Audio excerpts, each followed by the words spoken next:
सत परगासक श्री हर राय नमो कर जोरी नमो कर जोरी श्री हर कृष्ण मनाओ होरी गुरु तेग बहादुर परम कृपाला परम कृपाला श्री गुरु गोविंद सिंह विसाला तरो तरा पर पुन पुन सीसा पुन पुन सीसा वंदो बार बार जगदीसा एकंकारा सतगुरु तेहि प्रसाद सच हुए वाहिगुरु जी की फतेह विघ्न है विनाशन सोए वाहिगुरु जी की फतेह विघ्न है विनाशन सोए दोहरा जय को अंत न जान्यो रहो विदाता देख हम कल युग के मनुष्य क्या लख सती जो अलेख वाहिगुरु जी का खालसा वाहिगुरु जी की फतेह। गुरु प्यारे गुरु सवारे सत्संगी जनों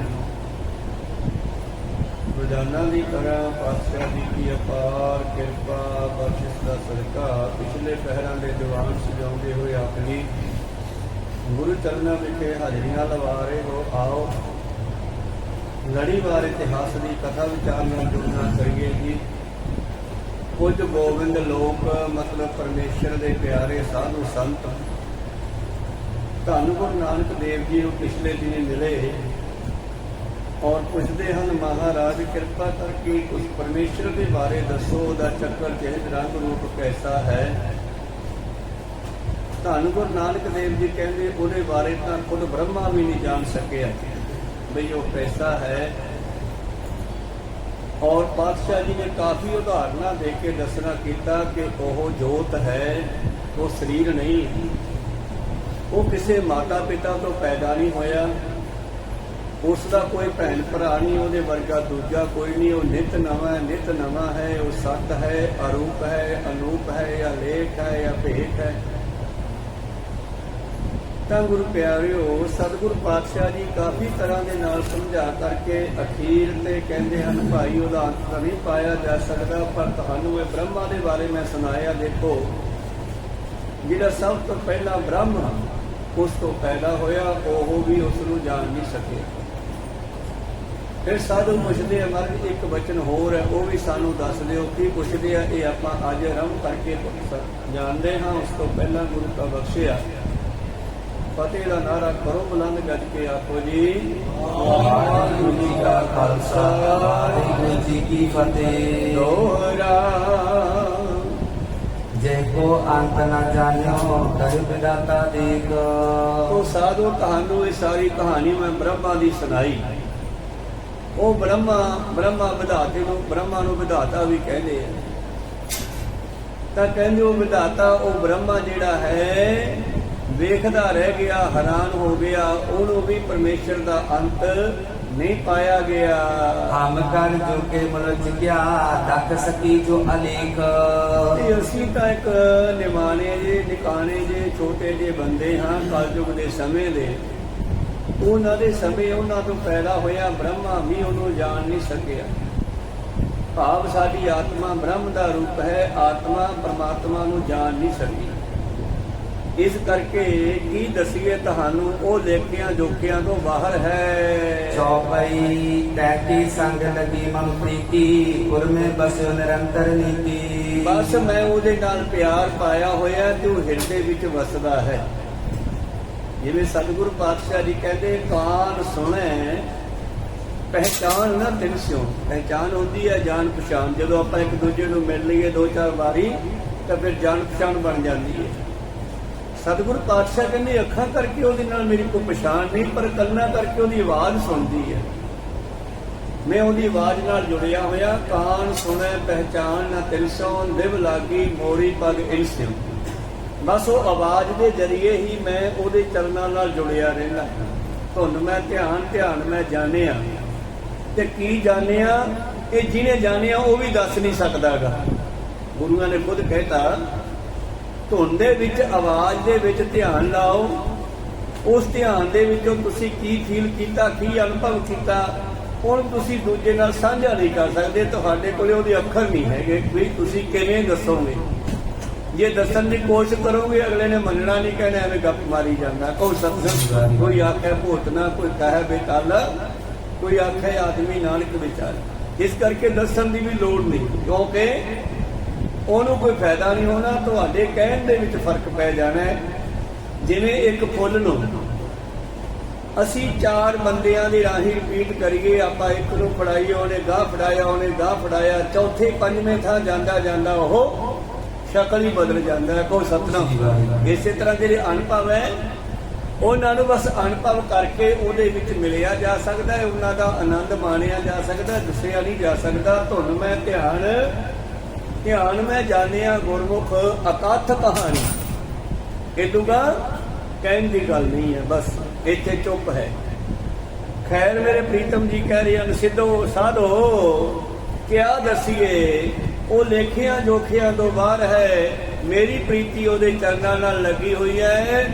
ਉਹ ਨਿਰੰਤਰ ਮੇਰੇ ਹਿਰਦੇ ਵਿੱਚ ਵਸਦਾ ਹੈ। ਕਰੇ ਸੇਵ ਜੇ ਸ਼ਿਵ ਸਨਾਤਕ, ਨੇਤ ਕਹਿ ਬ੍ਰਹਮਾਦਿਕ।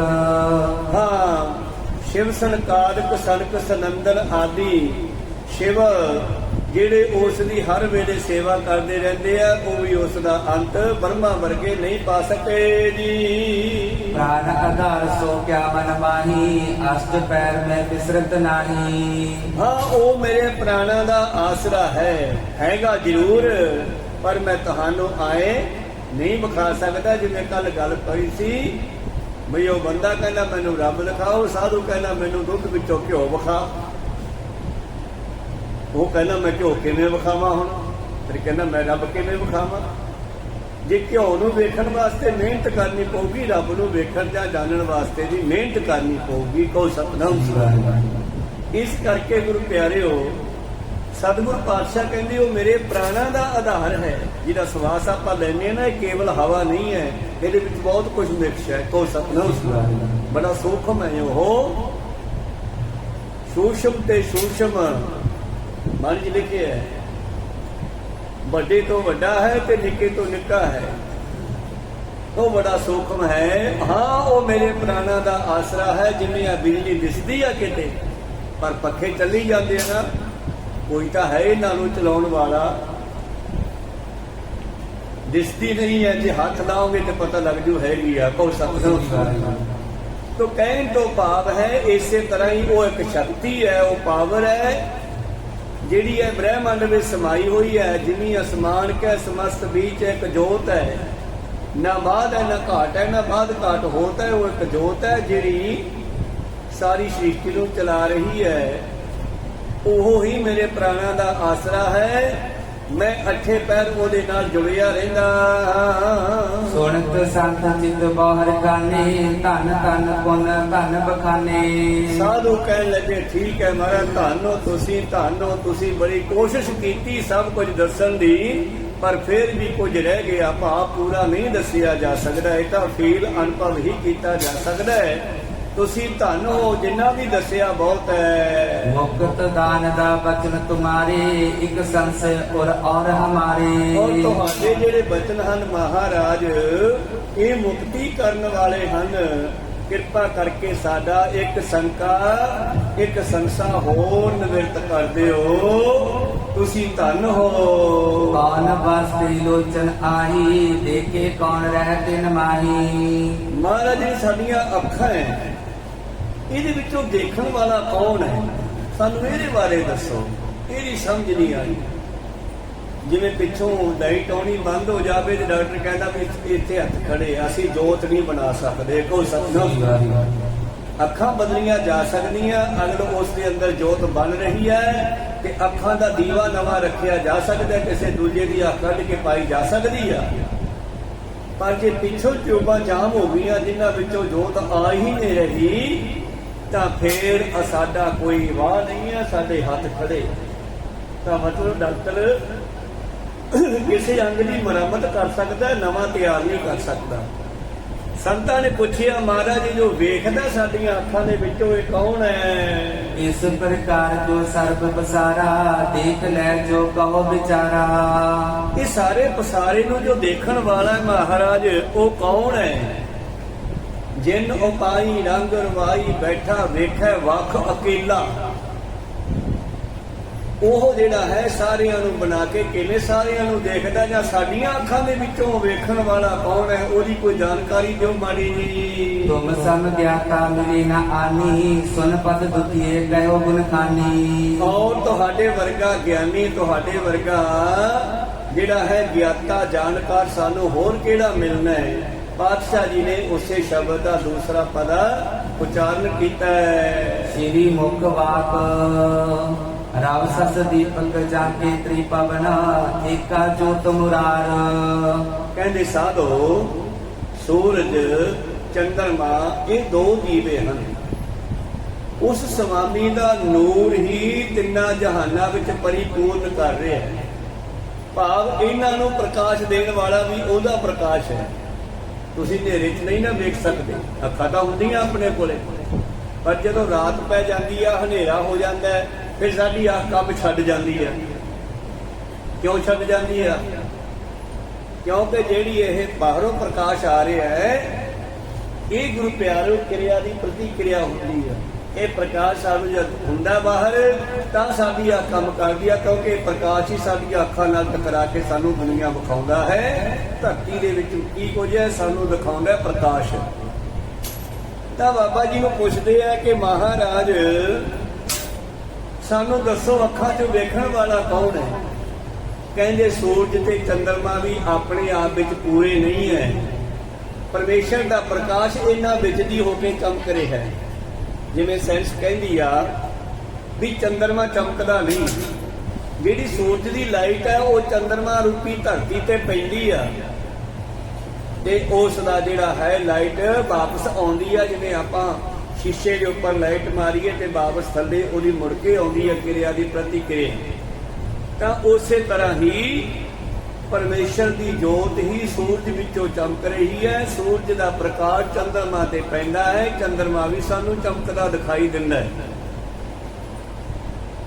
ਉਸੇ ਤਰ੍ਹਾਂ ਹੀ ਪਾਤਸ਼ਾਹ ਜੀ ਕਹਿੰਦੇ ਆ ਨਾ, ਨਮੋ ਸੂਰਜ ਸੂਰਜੇ, ਨਮੋ ਚੰਦਰ ਚੰਦਰੇ, ਨਮੋ ਰਾਜ ਰਾਜੇ, ਨਮੋ ਇੰਦਰ ਇੰਦਰੇ, ਨਮੋ ਅੰਧਕਾਰੇ, ਨਮੋ ਤੇਜ ਤੇਜੇ, ਨਮੋ ਬ੍ਰਿੰਦ ਬ੍ਰਿੰਦੇ, ਨਮੋ ਬੀਜ ਬੀਜੇ। ਤਾਂ ਸੂਰਜ ਦਾ ਸੂਰਜ ਪਰਮੇਸ਼ਰ ਹੈ। ਸਾਡੀਆਂ ਅੱਖਾਂ ਆਪੇ ਕੰਮ ਨਹੀਂ ਕਰਦੀਆਂ, ਹਨੇਰੇ ਵਿੱਚ ਕੰਮ ਨਹੀਂ ਕਰਦੀਆਂ। ਤਾਂ ਇਹਦਾ ਮਤਲਬ ਇਹਨਾਂ ਦੇ ਉੱਤੇ ਵੀ ਕਿਸੇ ਪ੍ਰਕਾਸ਼ ਦਾ ਅਸਰ ਹੁੰਦਾ, ਤਾਂ ਇਹ ਦਿਖਾਈ ਦਿੰਦਾ ਇਹਨਾਂ ਨੂੰ।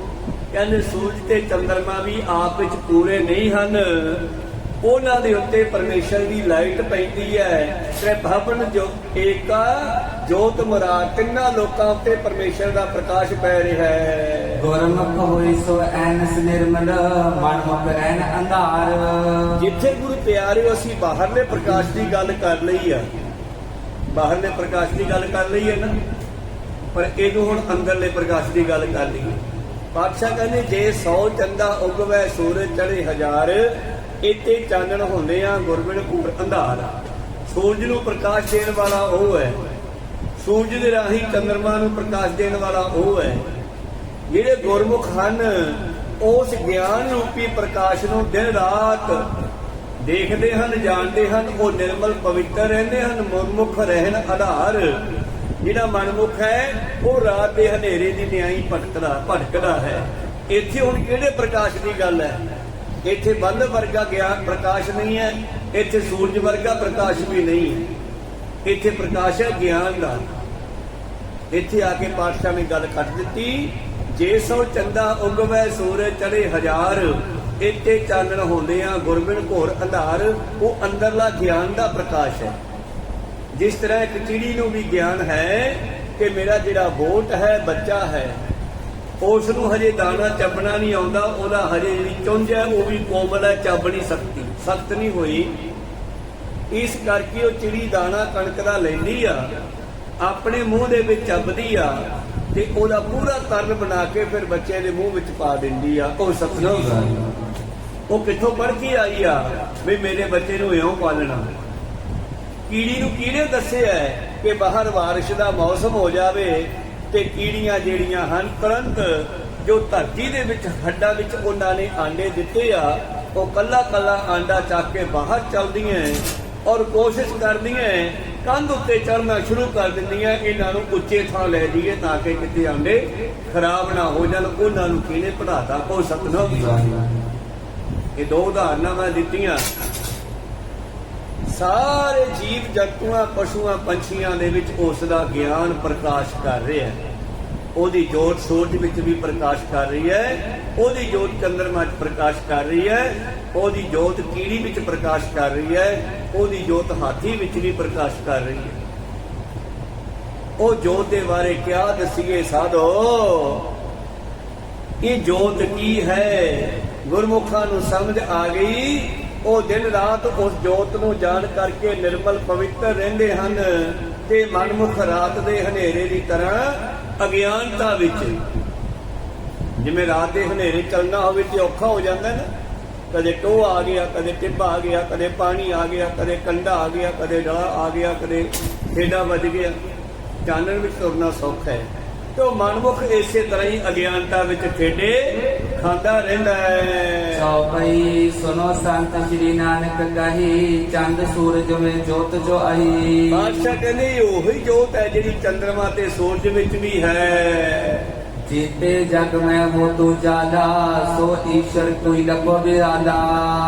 सो ईश्वर की लखो विशाला, ਉਹ ਈਸ਼ਵਰ ਦੀ ਦਿੱਤੀ ਹੋਈ ਵੱਡੀ ਜੋਤ ਹੈ ਜਿਹੜੀ ਸੂਰਜ ਚੰਦਰਮਾ ਵਿੱਚੋਂ ਜਗਦੀ ਹੈ। ਉਹੀ ਜੋਤ ਸਾਡੇ ਨੇਤਰਾਂ ਚੋਂ ਜਗਦੀ ਹੈ। ਰਹੀ ਜੋਤ ਦੀਪਕ ਜਗ ਕੀਨੇ, ਤੈ ਬਿਦ ਜੋਤ ਸਰਬ ਕਟ ਜੀਨੇ। ਜਿਵੇਂ ਜੋਤ ਪਾਤਸ਼ਾਹ ਨੇ ਉਹਨਾਂ ਵਿੱਚ ਰੱਖੀ ਹੈ, ਐਵੇਂ ਉਹਨੇ ਸਾਰੇ ਹਿਰਦਿਆਂ ਵਿੱਚ ਵੀ ਰੱਖੀ ਹੈ। ਕੀੜੀ ਦੱਸਦੇ ਅੱਖ ਵੀ ਹੈ ਨਹੀਂ ਗੀ, ਉਹ ਸੁੰਘਣ ਸ਼ਕਤੀ ਨਾਲ ਹੀ ਚੱਲਦੀ ਆ। ਕੋਈ ਸਤਿਨਾਮ। ਤੁਸੀਂ ਕੀੜੀਆਂ ਨੂੰ ਕਿਤੇ ਇਸ ਤਰ੍ਹਾਂ ਕੰਮ ਕਰਦੇ ਵੇਖਿਓ, ਜਦੋਂ ਇੱਧਰੋਂ ਦਾਣੇ ਚੱਕ ਕੇ ਇੱਧਰ ਨੂੰ ਲਿਜਾ ਰਹੇ, ਇੱਧਰੋਂ ਇੱਧਰ ਨੂੰ ਲਿਜਾ ਰਹੇ ਆ, ਉਹ ਇੱਕ ਦੂਜੇ ਤੋਂ ਰਸਤਾ ਇੱਕਦਮ ਕੱਟ ਲੈਂਦੇ ਆ, ਤਾਂ ਉਹਨਾਂ ਨੂੰ ਸੁੰਘਣ ਸ਼ਕਤੀ ਨਾਲ ਹੀ ਪਤਾ ਲੱਗਦਾ ਕਿ ਮੂਹਰੋਂ ਦੂਜਾ ਆ ਗਿਆ, ਮੈਂ ਸਾਈਡ ਦੇ ਰਿਹਾ। ਕੋਈ ਸਤਿਨਾਮ। ਜਾਂ ਫਿਰ ਉਹਨਾਂ ਨੂੰ ਫੀਲ ਹੁੰਦਾ ਹੈ ਬਈ ਇਹ ਦਾਣਾ ਖਿੱਚ ਕੇ ਲਿਜਾ ਰਹੇ ਆ, ਮੈਂ ਨਾਲ ਮਦਦ ਕਰਾਵਾਂ, ਫਿਰ 2-2 3 ਲੱਗ ਜਾਂਦੇ ਆ ਖਿੱਚਣ ਵਾਸਤੇ। ਕੋਈ ਸਤਿਨਾਮ।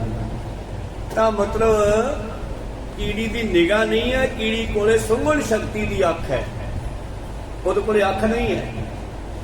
ਤੁਹਾਡਾ ਖੰਡ ਜਾਂ ਗੁੜ ਕਿਤੇ ਲੁਕਿਆ ਪਿਆ ਹੁੰਦਾ ਹੈ, ਉੱਥੇ ਕੀੜੀ ਦੇਖ ਕੇ ਥੋੜਾ ਪਹੁੰਚਦੀ ਆ, ਉਹਨੂੰ ਸੁੰਘਣ ਸ਼ਕਤੀ ਹੀ ਲੈ ਕੇ ਜਾਂਦੀ ਆ ਉੱਥੇ। ਕੋਈ ਸਤਿਨਾਮ।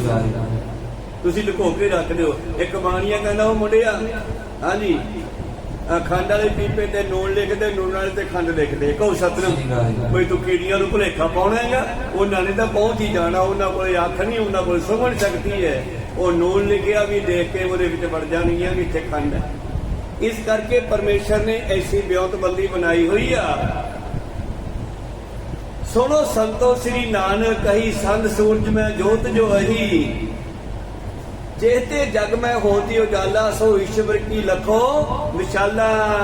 दई जोत दीपक जग कीने, तै बिद जोत सर्ब कट जीने। जिवें उन्हां दी जोत रखी है, एवें सारे हिरदियां विच ही जोत रखी है। किसी दी अखां राही काम करदी है, किसी दी सुरत राही काम करदी है। हनेरा है, खेतां दे विच 2 ਜ਼ਿਮੀਂਦਾਰ काम कर रहे हैं, पानी ला रहे हैं, हनेरे विच दिसदा नहीं, ਤਾਂ ਗੁਰੂ ਪਿਆਰੋ ਉਹੀ ਜੋਤ ਆਵਾਜ਼ ਰਾਹੀਂ ਕੰਮ ਕਰ ਦਿੰਦੀ ਆ। ਕਿੱਥੇ ਆ?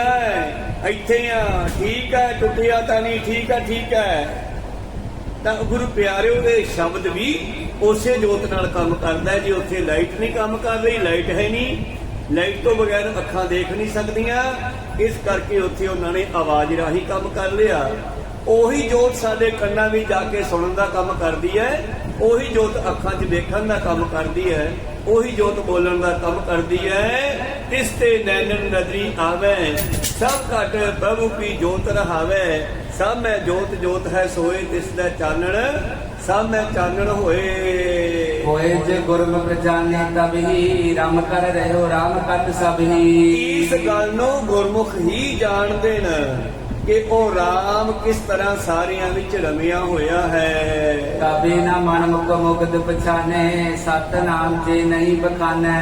ਜਿਹੜੇ ਗੁਰੂ ਵਾਲੇ ਨਹੀਂ ਬਣੇ, ਜਿਹੜੇ ਆਪਣੇ ਹੰਕਾਰ ਵਿੱਚ ਮੁਗਧ ਮਸਤ ਹੋਏ ਹੋਏ ਐ, ਮੂਰਖ ਲੋਕ, ਮਨਮੁਖ ਲੋਕ, ਉਹਨਾਂ ਨੂੰ ਉਹ ਸੱਚੇ ਨਾਮ ਦੇ ਬਾਰੇ ਕੀ ਜਾਣਕਾਰੀ ਹੈ, ਜਿਹੜੇ ਸਤਨਾਮ ਦੇ ਜਾਪ ਨੂੰ ਹੀ ਨਹੀਂ ਸੁਣਦਾ ਜਾਂ ਕਰਦਾ।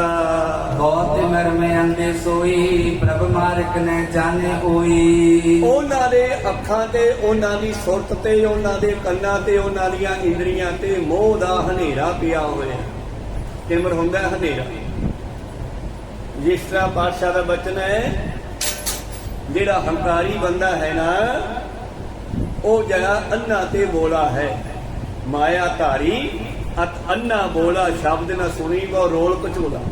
ਉਹਨੂੰ ਸ਼ਬਦ ਦੀ ਸਮਝ ਵੀ ਨਹੀਂ ਆਉਣੀ ਕਿ ਬਾਣੀ ਕਹਿੰਦੀ ਕੀ ਹੈ, ਕਿ ਭਾਵੇਂ ਬਾਣੀ ਬੜੀ ਕਲੀਅਰ ਗੁਰਮੁਖੀ ਅੱਖਰਾਂ ਵਿੱਚ ਲਿਖੀ ਹੈ ਸਤਿਗੁਰਾਂ ਨੇ, ਪਰ ਇਸ ਬਾਣੀ ਦੇ ਅਰਥਾਂ ਨੂੰ ਉਹੀ ਫੜੂਗਾ ਜਿਹੜਾ ਇਸ ਗੱਲ ਨੂੰ ਸਮਝੇਗਾ। ਉਸੇ ਨੂੰ ਬਾਣੀ ਦੇ ਅਰਥਾਂ ਦੀ ਸਮਝ ਆਵੇਗੀ। ਜਿਹੜਾ ਮਾਇਆ ਧਾਰੀ ਹੈ, ਜਿਹਦੇ ਕੰਨਾਂ ਵਿੱਚ ਮਾਇਆ ਦਾ ਖੜਕਾ ਹੋ ਰਿਹਾ, ਕਿੱਧਰੋਂ ਲਿਆਵਾਂ, ਕਿਹਦੇ ਦੇਣੇ ਆ, ਕੀ ਤੋਂ ਲੈਣੇ ਆ, ਜਿਹਦੀਆਂ ਅੱਖਾਂ ਵਿੱਚ ਵੀ ਮਾਇਆ ਹੀ ਮਾਇਆ ਦਿਖਾਈ ਦਿੰਦੀ ਹੈ, ਜਿਹਦੀ ਜੀਭ ਤੇ ਵੀ ਮਾਇਆ ਦੀਆਂ ਗੱਲਾਂ ਚੱਲਦੀਆਂ।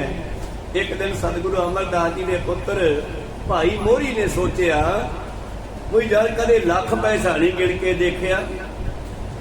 ਗੁਰੂ ਅਮਰਦਾਸ ਜੀ ਨੇ ਗੱਲ ਫੜ ਲਈ। ਦੂਜੇ ਦਿਨ ਸੰਗਤ ਨੂੰ ਕਹਿੰਦੇ, ਸਿੱਖੋ, ਹਾਂ ਮਹਾਰਾਜ, ਕੱਲ ਨੂੰ ਵੀ ਪੈਸੇ ਲਿਆ ਕੇ ਮੱਥਾ ਟੇਕਿਓ। ਕੋਈ ਪੈਸਾ, ਕੋਈ ਪੰਜੀ, ਕੋਈ ਟਿੱਕੀ, ਕੋਈ ਦੁੱਕੀ, ਕੋਈ ਦਸੀ। ਪਹਿਲਾਂ ਛੋਟੇ ਪੈਸੇ ਹੁੰਦੇ ਸੀ।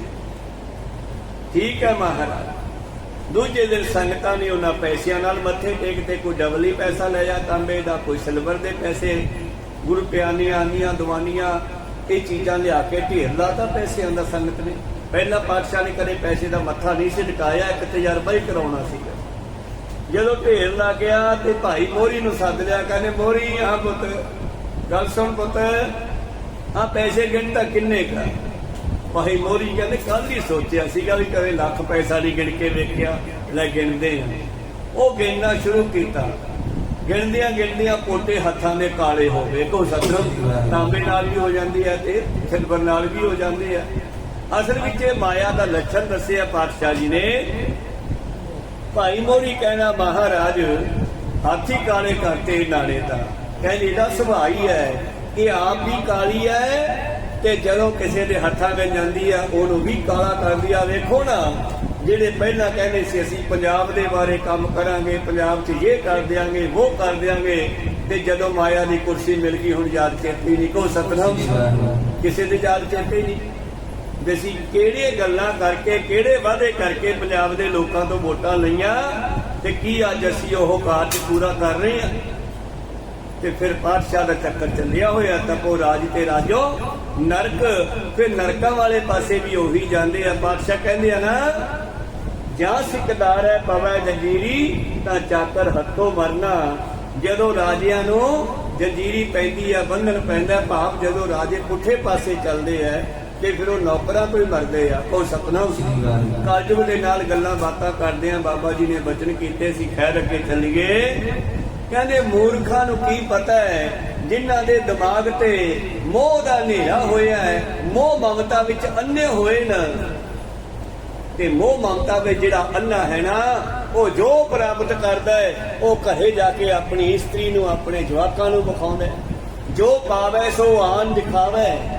ਜੋ ਪ੍ਰਾਪਤ ਕਰਦਾ ਬਾਹਰੋਂ ਲਿਆ ਕੇ ਵਿਖਾਉਂਦਾ, ਵੇਖ ਮੈਂ ਕੀ ਲੈ ਕੇ ਆਇਆ। ਜੋ ਪਾਵੇ ਸੋ ਆਨ ਦਿਖਾਵੇ। ਧਨ ਰਹਿਤੀ ਭੂਖ ਪਿਆਸਾ ਹੈ। ਇਸਤਰੀ ਨੂੰ ਤਾਂ ਹਮੇਸ਼ਾ ਹੀ ਭੁੱਖ ਲੱਗੀ ਰਹਿੰਦੀ ਹੈ ਕਿ ਲਿਆ ਬਾਹਰ ਜਾ, ਕੁਝ ਲੈ ਕੇ ਆ। ਧਨ ਕਹੇ ਤੂੰ ਵਸ ਮੈਂ ਨਾਲੇ। ਇਸਤਰੀ ਕਹਿੰਦੀ ਹੈ, ਮੈਨੂੰ ਛੱਡ ਕੇ ਨਾ ਜਾਈ, ਤੂੰ ਮੇਰੇ ਨਾਲ ਰਹਿ। ਪ੍ਰਿਆ ਸੁਖਵਾਸੀ ਬਾਲ ਗੋਪਾਲੇ, ਤੂੰ ਬਚਪਨ ਤੋਂ ਮੇਰੇ ਨਾਲ ਹੈ। ਇਹ ਕੌਣ ਕਹਿੰਦਾ ਹੈ? ਦੇਹੀ ਕਹਿੰਦੀ ਹੈ। ਜੋ ਸਵਾਸੇ ਦੇ ਵਿੱਚ ਆ ਕੇ ਬੈਠਾ ਪਰਮੇਸ਼ਰ ਦਾ ਭੇਜਿਆ ਜੀਵ ਆਤਮਾ, ਉਹਨੂੰ ਦੇਹੀ ਕਹਿੰਦੀ ਹੈ ਮੈਨੂੰ ਛੱਡ ਕੇ ਨਾ ਜਾਈਂ, ਤੂੰ ਬਚਪਨ ਤੋਂ ਮੇਰੇ ਨਾਲ ਹੈ। ਪ੍ਰਿਆ ਸੁਖਵਾਸੀ ਬਾਲ ਗੋਪਾਲੇ ਬਚਨ ਦੇ ਛੋੜਨਾ ਜਾਸਾ ਹੈ। ਤਾਂ ਜਿਹੜਾ ਅੰਦਰ ਸਾਡੇ ਜੀਵ ਆਤਮਾ ਹੈ, ਪੁਰਖ ਹੈ, ਪਰਮਾਤਮਾ ਦੀ ਅੰਸ਼ ਹੈ, ਉਹ ਕਹਿੰਦਾ ਗੱਲ ਸੁਣ ਲਾ। ਫਿਰ ਕਹਿਆ ਹਾਂ ਹੁਕਮੀ ਬੰਦਾ, ਇਹ ਵਾਦਾ ਮੈਂ ਨਹੀਂ ਕਰਦਾ। ਕਹਿੰਦੀ ਬਚਨ ਦੇ, ਮੇਰਾ ਵਾਦਾ ਕਰਕੇ ਮੈਂ ਤੈਨੂੰ ਛੱਡ ਕੇ ਨਹੀਂ ਜਾਊਂਗਾ। ਕਹਿੰਦਾ ਬਿਲਕੁਲ ਝੂਠ ਹੈ। ਫਿਰ ਕਹਿਆ ਹਾਂ ਹੁਕਮੀ ਬੰਦਾ, ਨਾ ਜਮਕਾਨ ਨਾ ਛੰਦਾ ਬੰਦਾ, ਨਾ ਮੈਂ ਤੇਰੇ ਨਾਲ ਕੋਈ ਛਲ ਪ੍ਰੇਮ ਕਰਾਂ, ਨਾ ਮੈਨੂੰ ਕਿਸੇ ਦੁੱਖਾਂ ਦੀ ਜਮਾ ਦੀ ਕਾਣ ਹੈ। ਜਿੱਚਰ ਰਾਖੈ ਤਿੱਚਰ ਤੁਮ ਸੰਗ ਰਹਿਣਾ, ਜਿੰਨਾ ਚਿਰ ਰੱਖੂਗਾ ਤੇਰੇ ਨਾਲ ਰਹੂਗਾ, ਜਾਂ ਛੱਡੇ ਤਾਂ ਊਠ ਸਿਧਾਸਾ ਹੈ। ਜਦ ਸੱਦਾ ਆ ਗਿਆ ਮੈਂ ਇੱਕ ਮਿੰਟ ਦੇ ਨਾਲ ਨਹੀਂ ਰਹਿਣਾ। ਇਸ ਕਰਕੇ ਗੁਰੂ ਪਿਆਰਿਓ, ਆਗਿਆ ਆਈ ਪਿਰੋ ਬੁਲਾਇਆ, ਉਤੋਂ ਹੁਕਮ ਆ ਗਿਆ ਵੀ ਆ ਜਾ ਮਿੱਤਰਾ ਵਾ ਛਾੜੇ ਸਰੀਰ ਨੂੰ। ਹੁਣ ਆਗਿਆ ਆਈ ਪਿਰੋ ਬੁਲਾਇਆ, ਨਾ ਧਨ ਪੁੱਛੀ ਨਾ ਮਤਨ ਆਪਣਾ ਮਤਾ ਪਕਾਇਆ। ਜੀਵ ਨੇ ਇਹਦੇ ਵਿੱਚੋਂ ਨਿਕਲ ਮੇਰੇ ਸਰੀਰ ਨਾਲ ਦੇਹੀ ਨਾਲ ਸਲਾਹ ਨਹੀਂ ਕੀਤੀ ਵੀ ਮੈਂ ਜਾਣਨਾ ਚੰਗਾ, ਫਿਰ ਸਤਿ ਸ੍ਰੀ ਅਕਾਲ ਵੀ ਨਹੀਂ ਬੁਲਾਉਂਦਾ। ਕੌਣ ਸਤਿਨਾਮ, ਸਤਿ ਸ੍ਰੀ ਅਕਾਲ ਵੀ ਨਹੀਂ ਬੁਲਾਉਂਦਾ, ਜਾਣ ਲੱਗਿਆ ਦੱਸ ਕੇ ਨਹੀਂ ਜਾਂਦਾ। ਕੀ ਕਹਿੰਦੇ ਆ, ਆਈ ਆਗਿਆ ਪਿਰੋ ਬੁਲਾਇਆ, ਨਾ ਤਨ ਪੁੱਛੀ ਨਾ ਮਤਾ ਮਕਾਇਆ। ਊਠ ਸਿਧਾਰਿਓ ਨਿਕਲ ਗਿਆ ਛੱਡ ਕੇ, ਛੂਟਰ ਮਾਟੀ ਕੱਲੀ ਮਿੱਟੀ ਰਹਿ ਗਈ। ਜਨ ਨਾਨਕ ਮਿਥਨ ਮੁਹਾਸਾ ਹੈ, ਇਹ ਸਭ ਝੂਠ ਦਾ ਹੀ ਦਿਖਾਵਾ ਹੈ। ਸਾਰਾ ਜੋ ਦਿਸ ਰਿਹਾ ਇਹ ਝੂਠ ਹੈ। ਇਹਦੇ ਵਿੱਚ ਰਹਿਣ ਵਾਲਾ ਜੀਵ ਆਤਮਾ ਪਰਮੇਸ਼ਰ ਦੇ ਹੁਕਮ ਅੰਦਰ ਜਿੰਨਾ ਚਿਰ ਰੱਖਦਾ ਰਹਿੰਦਾ, ਜਦੋਂ ਸੱਦ ਲੈਂਦਾ ਹੈ ਤੇ ਗੁਰੂ ਪਿਆਰਿਓ ਇੱਕ ਮਿੰਟ ਵਿੱਚ ਲਿਖਣ ਵਾਲਾ ਕਲਮ ਹੱਥ 'ਚ ਬੜੀ ਮਨੀਬ ਛੱਡ ਜਾਂਦਾ ਹੈ। ਲਿਖਦਾ ਲਿਖਦਾ ਪੈਸੇ ਗਿਣਨ ਵਾਲਾ ਪੈਸੇ ਜਿਹੜੇ ਅੱਖਾਂ ਤੋਂ ਪਾਸੇ ਨਹੀਂ ਕਰਦਾ, ਗਿਣਦਾ ਗਿਣਦਾ ਛੱਡ ਕੇ ਤੁਰ ਜਾਂਦਾ ਹੈ। ਅੱਜ ਕੱਲ ਮੀਡੀਆ ਦਾ ਯੁੱਗ ਹੈ, ਕਈ ਵਾਰੀ ਦੇਖਦੇ ਆ ਪਿੱਛੇ ਜੇ ਇੱਕ ਬਜ਼ੁਰਗ ਗ੍ਰੰਥੀ ਸਿੰਘ ਬਾਣੀ ਪੜਦਾ ਤੇ ਉੱਥੇ ਹੀ ਸਰੀਰ ਛੁੱਟ ਗਿਆ। ਇਹੋ ਜੀ ਮੌਤ ਵੀ ਕਿਸੇ ਕਿਸੇ ਦੀ ਹੁੰਦੀ ਆ, ਕੋ ਸਤਨਾਮ। ਤਾਂ ਇਸ ਕਰਕੇ ਪਾਤਸ਼ਾਹ ਜੀ ਕਹਿੰਦੇ ਹਨ, ਜੀਵ ਆਤਮਾ ਜਿਹੜਾ ਹੈ ਪਰਮੇਸ਼ਰ ਦੇ ਹੁਕਮ ਅੰਦਰ ਹੈ। ਸਿੱਖੋ ਸਾਧੋ, ਉਹ ਪਰਮੇਸ਼ਰ ਜਿਹੜਾ ਹੈ ਉਸ ਨੂੰ ਗੁਰਮੁਖ ਜਾਣ ਸਕਦੇ ਹੈ। ਮਨਮੁਖਾਂ ਦੇ ਤਾਂ ਦਿਮਾਗ ਤੇ ਬੱਠਲ ਮੁੱਦਾ ਵੱਜਿਆ ਹੈ, ਕੋ ਸਤਨਾਮ। ਭਾਵ ਅਗਿਆਨਤਾ ਦੇ ਹਨੇਰੇ ਵਿੱਚ ਹੈ। ਬ੍ਰਹਮ ਮਾਰਗ ਨੇ ਜਾਣੈ ਸੋਈ, ਉਹ ਰੱਬ ਨੂੰ ਕੀ ਸਮਝ ਸਕਦੇ ਨੇ। ਸੁਣ ਕਰ ਸੰਤ ਬਿਰਾਪਨ ਪ੍ਰਾਹੀ, ਅੰਧੇ ਪਏ ਨੈਣ ਜਿਨ ਨਾਹੀ। ਮਹਾਰਾਜ ਅੰਨੇ ਕਿਹਨੂੰ ਕਿਹਾ ਤੁਸੀਂ? ਜਿਨ੍ਹਾਂ ਦੇ ਅੱਖਾਂ ਹੈ ਨਹੀਂ ਉਹਨਾਂ ਦੀ ਗੱਲ ਕਰਦੇ ਹੋ ਵੀ ਉਹ ਅੰਨੇ ਨਹੀਂ ਸਮਝ ਸਕਦੇ। ਚੰਦ ਸੂਰਜ ਨ ਦੇਖੇ ਸੋਈ, ਚੱਕਰ ਪਿਕੇ ਭਲੇ ਸਭ ਕੋਈ। ਮਹਾਰਾਜ ਉਹ ਅੰਨੇ ਲੋਕ ਨਾ ਚੰਦਰਮਾ ਦੇਖ ਸਕਦੇ ਆ, ਨਾ ਸੂਰਜ ਨੂੰ ਵੇਖ ਸਕਦੇ ਆ। ਅੱਖਾਂ ਹੋਣ ਤੇ ਵੀ ਸਭ ਨੂੰ ਭਲੀ ਪ੍ਰਕਾਰ, ਅੱਖਾਂ ਹੋਣ ਤੇ ਸਭ ਨੂੰ ਭਲੀ ਪ੍ਰਕਾਰ ਦੇਖਦੇ ਹਨ, ਪਰ ਜਿਨ੍ਹਾਂ ਨੂੰ ਦਿਸਦਾ ਨਹੀਂ। ਤਿਨ ਲੋਚਨ ਕੀ ਜੋਤ ਜਿਆਹੀ, ਸੋ ਕਹੀਏ ਸੁਣ ਕਰ ਗੁਰ ਪ੍ਰਾਹੀ। ਮਹਾਰਾਜ ਫਿਰ ਜਿਨ੍ਹਾਂ ਨੂੰ ਦਿਸਦਾ ਨਹੀਂ ਉਹਨਾਂ ਨੂੰ ਕਿਹੜੀ ਜੋਤ ਕੰਮ ਕਰਦੀ ਆ? ਇੱਕ ਬ੍ਰਾਹਮਣ ਸਤਿਗੁਰੂ ਨਾਨਕ ਜੀ ਨੂੰ ਮਿਲਦਾ ਹੈ, ਉਹ ਵੀ ਆਹੀ ਪ੍ਰਸ਼ਨ ਕਰਦਾ ਹੈ। ਗੱਲਾਂ ਬਾਤਾਂ ਕਰਦਿਆਂ ਬਾਬਾ ਜੀ ਉਸ ਤੋਂ ਹਾਰ ਨਹੀਂ ਨਾ, ਕਿਉਂਕਿ ਬ੍ਰਾਹਮਣਾਂ ਦਾ ਸੁਭਾਅ ਸੀਗਾ ਚਰਚਾ ਕਰਨੀ। ਇਹ ਬ੍ਰਾਹਮਣ ਇੱਕ ਦੂਜੇ ਨਾਲ ਚਰਚਾ ਕਰਦੇ ਆ, ਜਿਹੜਾ ਹਾਰ ਜਾਂਦਾ ਉਹਦੇ ਗ੍ਰੰਥ ਖੋਹ ਕੇ ਲੈ ਜਾਂਦੇ ਆ। ਬਾਬੇ ਨਾਨਕ ਨੂੰ ਟੱਕਰ ਗਿਆ, ਬੜੀਆਂ ਗੱਲਾਂ ਬਾਤਾਂ ਕੀਤੀਆਂ, ਬਾਦਸ਼ਾਹ ਉਹਦੇ ਕੋਲੋਂ ਹਾਰੇ ਹੀ ਨਾ। ਇਹ ਆਪਣੇ ਚੇਲੇ ਨੂੰ ਕਹਿੰਦਾ ਇੱਕ ਦੀਵਾ ਜਗਾ ਕੇ ਲਿਆ। ਉਹ ਦੀਵਾ ਜਗਾ ਕੇ ਲਿਆਇਆ, ਲਿਆ ਕੇ ਮੂਹਰੇ ਰੱਖਤਾ ਜਗਦਾ ਦੀਵਾ। ਕਹਿੰਦਾ ਇਹ ਦੱਸੋ ਇਹ ਜੋਤ ਕਿੱਥੋਂ ਆਈ ਹੈ? ਬਾਦਸ਼ਾਹ ਨੇ ਹੱਥ ਮਾਰਿਆ, ਕਹਿੰਦੇ ਤੂੰ ਦੱਸ ਗਈ ਕਿੱਧਰ? ਹੁਣ ਕੋ ਸਤਨਾਮ, ਹੁਣ ਤੂੰ ਦੱਸ ਗਈ ਕਿੱਧਰ ਹੈ? ਕਹਾਂ ਦੀ ਆਵੇ ਕਹਾਂ ਜਾਵੇ ਕਿਸੇ ਨੂੰ ਵੀ ਨਹੀਂ ਪਤਾ, ਕੋ ਸਤਨਾਮ। ਭਗਤ ਪੀਪਾ ਜੀ, ਕਾਇਓ ਦੇਵਾ ਕਾਇਓ ਦੇਵਲ ਕਾਇਓ ਜੰਗਮ ਜਾਤੀ। ਇਹ ਸਰੀਰ ਹੀ ਮੰਦਰ ਹੈ, ਸਰੀਰ ਦੇ ਵਿੱਚ ਹੀ ਦੇਵਤਾ ਹੈ। ਇਹ ਕ੍ਰਿਸ਼ਨ ਸਰਬ ਦੇਵਾ ਜਿਹਦੀ ਕੱਲ ਗੱਲ ਕੀਤੀ ਸੀ ਆਪਾਂ। ਇੱਕ ਵਾਰੀ ਬਿੰਦਰਾਵਨ ਦੇ ਇਲਾਕੇ ਜਾਣਾ ਦਾ ਸਮਾਂ ਮਿਲਿਆ ਤਾਂ 2 ਮੰਦਿਰ ਵਿਖੇ ਇੱਕ ਵਿੱਚ ਬਹੁਤ ਸੁੰਦਰ ਕ੍ਰਿਸ਼ਨ ਦੀ ਫੋਟੋ ਲਾਈ ਹੈ, ਇੱਕ ਵਿੱਚ ਕਾਲੇ ਰੰਗ ਦੀ ਫੋਟੋ ਲਾਈ ਆ ਕੋ ਸਭ, ਪਰ ਕਿਸੇ ਨੂੰ ਨਹੀਂ ਪਤਾ ਹੋਣਾ ਵੀ ਇਹ ਦੋ ਰੰਗਾਂ ਦਾ ਮਤਲਬ ਕੀ ਹੈ। ਇਹ ਅਵਤਾਰ ਸੀ, ਚਲੋ ਆਇਆ ਤਾਂ ਮਨੁੱਖ ਜਾਮੇ ਵਿੱਚ ਸੀ ਨਾ, ਪਰ ਉੱਥੇ ਦੋ ਰੂਪ ਕਿਉਂ ਹੈ? ਤਾਂ ਇਹ ਦੋ ਰੂਪ ਤੁਹਾਡੇ ਸਵਾਸ ਦੇ ਹੀ ਆ ਕੋ ਸਤਨਾਮ। ਤਾਂ ਗੁਰੂ ਪਿਆਰਿਓ, ਜਿਸ ਵੇਲੇ ਪਾਤਸ਼ਾਹ ਜੀ ਨੇ ਪੁੱਛਿਆ, ਪਾਤਸ਼ਾਹ ਨੇ ਪੁੱਛਿਆ ਕਿ ਜੋਤ ਗਈ ਕਿੱਧਰ, ਫਿਰ ਪੰਡਤ ਨੂੰ ਵੀ ਜਵਾਬ ਨਹੀਂ ਆਇਆ। ਭਗਤ ਪੀਪਾ ਜੀ ਕਹਿੰਦੇ ਕਾਇਓ ਦੇਵਾ ਕਾਇਓ ਦੇਵਲ ਕਾਇਓ ਜੰਗਮ ਜਾਤੀ, ਯਾਤਰਾ ਵੀ ਇਹਦੇ ਅੰਦਰ ਹੀ ਕਰਨੀ ਸੀਗੀ ਤੇ ਬੰਦਾ ਘਰ-ਬਾਰ ਛੱਡ ਕੇ ਜੰਗਲਾਂ ਨੂੰ ਨਿਕਲ ਗਿਆ। ਅੰਦਰਲੀ ਯਾਤਰਾ ਕੀ ਹੈ?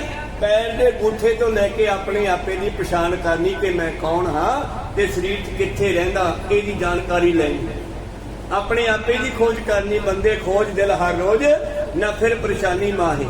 ਕਾਇਓ ਦੇਵਾ ਕਾਇਓ ਦੇਵਲ ਕਾਇਓ ਜੰਗਮ ਜਾਤੀ, ਕਾਇਆ ਧੂਪ ਦੀਪ ਨਈ ਬੇਦਾ। ਬੇਦਾ ਪਾ ਬੇਦੀ,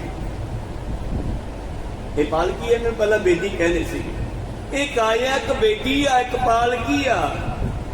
ਇਹਦੇ ਵਿੱਚ ਹੀ ਧੂਪ ਚੱਲ ਰਹੀ ਹੈ, ਇਹਦੇ ਵਿੱਚ ਹੀ ਜੋਤ ਵੀ ਜਗ ਰਹੀ ਹੈ। ਤੂੰ ਆਪਣੇ ਅੰਦਰ ਜਾ ਕੇ ਤਾਂ ਵੇਖ। ਕਾਇਆ ਧੂਪ ਦੀਪ ਨਹੀਂ ਬੇਦਾ, ਕਾਇਆ ਪੂਜੋ ਪਾਤੀ, ਆਪਣੇ ਆਪੇ ਦੀ ਹੀ ਪੂਜਾ ਕਰ, ਆਪਣੇ ਆਪੇ ਦੀ ਖੋਜ ਕਰ। ਕਾਇਆ ਪੂਜੋ ਪਾਤੀ, ਨਾ ਕਿਛ ਆਇਬੋ ਨਾ ਕਿਛ ਜਾਇਬੋ, ਰਾਮ ਕੀ ਦੁਹਾਈ। ਇਹ ਸਭ ਪਰਮੇਸ਼ਰ ਦੀ ਖੇਡ ਹੈ। ਰਾਮ ਦੀ ਦੁਹਾਈ ਮਤਲਬ ਉਹਦੀ ਖੇਡ ਹੈ ਇਹ ਪਰਮੇਸ਼ਰ ਦੀ। ਕੋਈ ਆਉਂਦਾ ਜਾਂਦਾ ਨਹੀਂ, ਰੱਬ ਕਿਤੋਂ ਆਉਂਦਾ ਨਹੀਂਗਾ ਵੀ ਤੂੰ ਯਾਦ ਕਰ ਰਿਹਾ ਤੇ ਕਿਤੋਂ ਦੂਰੋਂ ਆਊਗਾ। ਉਹ ਤੇਰੇ ਕੋਲ ਹੀ ਬੈਠਾ ਹੈ, ਪਰ ਜਿੱਦੇ ਤੂੰ ਉਹਨੂੰ ਪਿਆਰ ਨਾਲ ਪਕਾਰੇਗਾ ਉਹ ਪ੍ਰਗਟ ਹੋ ਜਾਊਗਾ ਤੇਰੇ ਸਾਹਮਣੇ, ਜਿਵੇਂ ਧੰਨੇ ਦੇ ਸਾਹਮਣੇ ਹੋ ਗਿਆ, ਜਿਵੇਂ ਗੁਰੂ ਪਿਆਰੋ ਨਾਮਦੇਵ ਨੂੰ ਮਿਲ ਪਿਆ, ਜਿਵੇਂ ਕਬੀਰ ਸਾਹਿਬ ਹੋਰਾਂ ਨੂੰ ਮਿਲ ਪਿਆ। ਉਹ ਕਿਧਰੋਂ ਆਉਂਦਾ ਜਾਂਦਾ ਨਹੀਂਗਾ, ਉਹ ਹਰ ਥਾਂ ਤੇ ਹਰ ਵੇਲੇ ਹੈ। ਇੱਕ ਵੀ ਕਣਕਾ ਉਹ ਤੋਂ ਬਗੈਰ ਖਾਲੀ ਨਹੀਂ ਹੈ। ਇਹ ਨਹੀਂ ਹੈ ਵੀ ਤੁਸੀਂ ਇੱਥੇ ਯਾਦ ਕਰਦੇ ਹੋ ਕਿ ਉਹ ਕਿਤੇ ਦਿੱਲੀ ਦੱਖਣ ਬੈਠਾ ਹੈ ਉੱਥੋਂ ਚੱਲ ਕੇ ਆਊਗਾ, ਬਿਲਕੁਲ ਨਹੀਂ। ਉਹ ਤਾਂ ਹਰ ਥਾਂ ਤੇ ਹਰ ਵੇਲੇ ਹੈ, ਪਰ ਸਾਡੀ ਅੰਦਰ ਉਹਨੂੰ ਪ੍ਰਾਪਤ ਕਰਨ ਦੀ ਹਜੇ ਪਰਬਲ ਇੱਛਾ ਪੈਦਾ ਨਹੀਂ ਹੋਈ। ਤਾਂ ਨੈ ਕਿਛ ਆਇਬੋ ਨੈ ਕਿਛ ਜਾਇਬੋ, ਰਾਮ ਕੀ ਦੁਹਾਈ, ਜੋ ਬ੍ਰਹਮੰਡੇ ਸੋਈ ਪਿੰਡੇ, ਜੋ ਖੋਜੈ ਸੋ ਪਾਵੇ, ਪੀਪਾ ਬਣਦਾ ਪਰਮ ਤਤ ਹੈ। ਓਏ ਮੈਂ ਤਾਂ ਪਰਮੇਸ਼ਰ ਦੀ ਅੰਸ਼ਾਂ।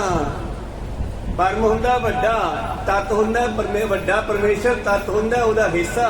ਜਿਵੇਂ ਸੋਨੇ ਦਾ ਡਲਾ ਤੇ ਸੋਨੇ ਦਾ ਕਿਣਕਾ ਤੇ ਸੋਨੇ ਦੀ ਟੋਮ, ਸੋਨੇ ਦਾ ਹਾਰ ਤੇ ਸੋਨੇ ਦਾ ਕੋਕਾ, ਇਹ ਸਾਰੇ ਹੀ ਸੋਨਾ ਹੈ, ਕੋਈ ਵੀ ਘੱਟ ਨਹੀਂ ਹੈ। ਕੋ ਸਤਨਾਮ। ਕੋਕਾ ਨਿੱਕਾ ਜਿਹਾ ਪੀਸ ਹੈ, ਹਾਰ ਵੱਡਾ ਪੀਸ ਹੈ, ਇੱਟ ਵੱਡੀ ਹੋ ਸਕਦੀ ਆ। ਜਿਨ੍ਹਾਂ ਨੂੰ ਸਮਝ ਆ ਗਈ ਉਹ ਕਹਿੰਦੇ ਉਹ ਲੈ ਮੈਂ ਤਾਂ ਪਰਮੇਸ਼ਰ ਦੀ ਅੰਸ਼ ਹਾਂ, ਹੁਣ ਸਮਝ ਆਈ, ਉਹ ਤਾਂ ਮੇਰੇ ਨਾਲ ਹੀ ਰਹਿੰਦਾ। ਕੋ ਸਤਨਾਮ। ਨਾ ਕਿਛ ਆਏਗੋ ਨਾ ਕਿ ਜਾਏਗੋ, ਰਾਮ ਕੀ ਦੁਹਾਈ, ਜੋ ਬ੍ਰਹਮੰਡੇ ਸੋਈ ਪਿੰਡੈ, ਜੋ ਖੋਜੈ ਸੋ ਪਾਵੇ, ਪੀਪਾ ਪ੍ਰਣਵੈ ਪਰਮ ਤਤ ਹੈ। ਪਰ ਸਤਿਗੁਰ ਹੋਏ ਦਿਖਾਵੇ, ਮੈਨੂੰ ਗੁਰੂ ਨੇ ਸਮਝਾਇਆ। ਕੋ ਸਤਨਾਮ। ਪੀਪਾ ਵੀ ਰਾਜਾ ਸੀਗਾ, ਇਹਨੂੰ ਕੋਈ ਸੂਫੀ ਫਕੀਰ ਮਿਲ ਗਿਆ, ਉਹਨੇ ਸਮਝਾਇਆ ਉਹ ਆਹ ਗੱਲ ਆ। ਜਦੋਂ ਨੇ ਅਭਿਆਸ ਕੀਤਾ ਅੰਦਰੋਂ ਹੀ ਮਿਲ ਗਿਆ। ਤਾਂ ਮੇਰੇ ਪ੍ਰੀਤਮ ਜੀ ਕਹਿੰਦੇ ਹਨ ਕਿ ਮਹਾਰਾਜ ਇਹ ਜਿਨ੍ਹਾਂ ਦੇ ਅੱਖਾਂ ਹੈ ਨਹੀਂ, ਉਹਨਾਂ ਦੇ ਅੰਦਰ ਫਿਰ ਜੋਤ ਕਿਵੇਂ ਕੰਮ ਕਰਦੀ ਆ? ਸ੍ਰੀ ਮੁਖ ਵਾਕ ਸਿੱਧ ਸਮਾਦ ਕਰੇ ਨਿਤ ਝਗੜਾ, ਦੋ ਲੋਚਨ ਕਿਆ ਹੀਰੈ। ਕਹਿੰਦੇ ਓਏ ਸਾਧੋ, ਕੱਲੀ ਇਹਨਾਂ ਅੱਖਾਂ ਦੀ ਗੱਲ ਵੀ ਨਹੀਂ ਹੈਗੀ। ਅੱਖਾਂ ਤਾਂ ਅੱਖਾਂ ਹੈ, ਅੰਦਰ ਜੋਤ ਹੈ ਚੇਤਨਾ। ਜੋ ਚੇਤਨਾ ਸਾਡੇ ਪੈਰ ਦੇ ਅੰਗੂਠੇ ਨੂੰ ਵੀ ਹਿਲਾਉਂਦੀ ਆ, ਜੋ ਸਾਡੇ ਕੰਨਾਂ ਦੇ ਰਾਹੀਂ ਸੁਣਦੀ ਆ, ਅੱਖਾਂ ਰਾਹੀਂ ਦੇਖਦੀ ਆ। ਕਹਿੰਦੇ ਅਨੇਕਾਂ ਸਿੱਧ ਸਮਾਧੀ ਵਿੱਚ ਜਾਂਦੇ ਹਨ, ਅੰਦਰ ਝਗੜੇ ਚੱਲਦੇ ਰਹਿੰਦੇ ਹਨ। ਦੋਹ ਲੋਚਨ ਕਿਆ ਹੀਰੈ, ਫਿਰ ਆਪਣੀਆਂ ਅੱਖਾਂ ਦੇ ਨਾਲ ਕੀ ਵੇਖ ਸਕਦੇ ਹਨ? ਭਾਵ ਜਿਹਦੇ ਲੜਦੇ ਰਹਿੰਦੀ ਆ, ਝਗੜੇ ਕਰਦੇ ਰਹਿੰਦੇ, ਉਹਨੂੰ ਰੱਬ ਕਿੱਥੋਂ ਮਿਲ ਜੂਗਾ?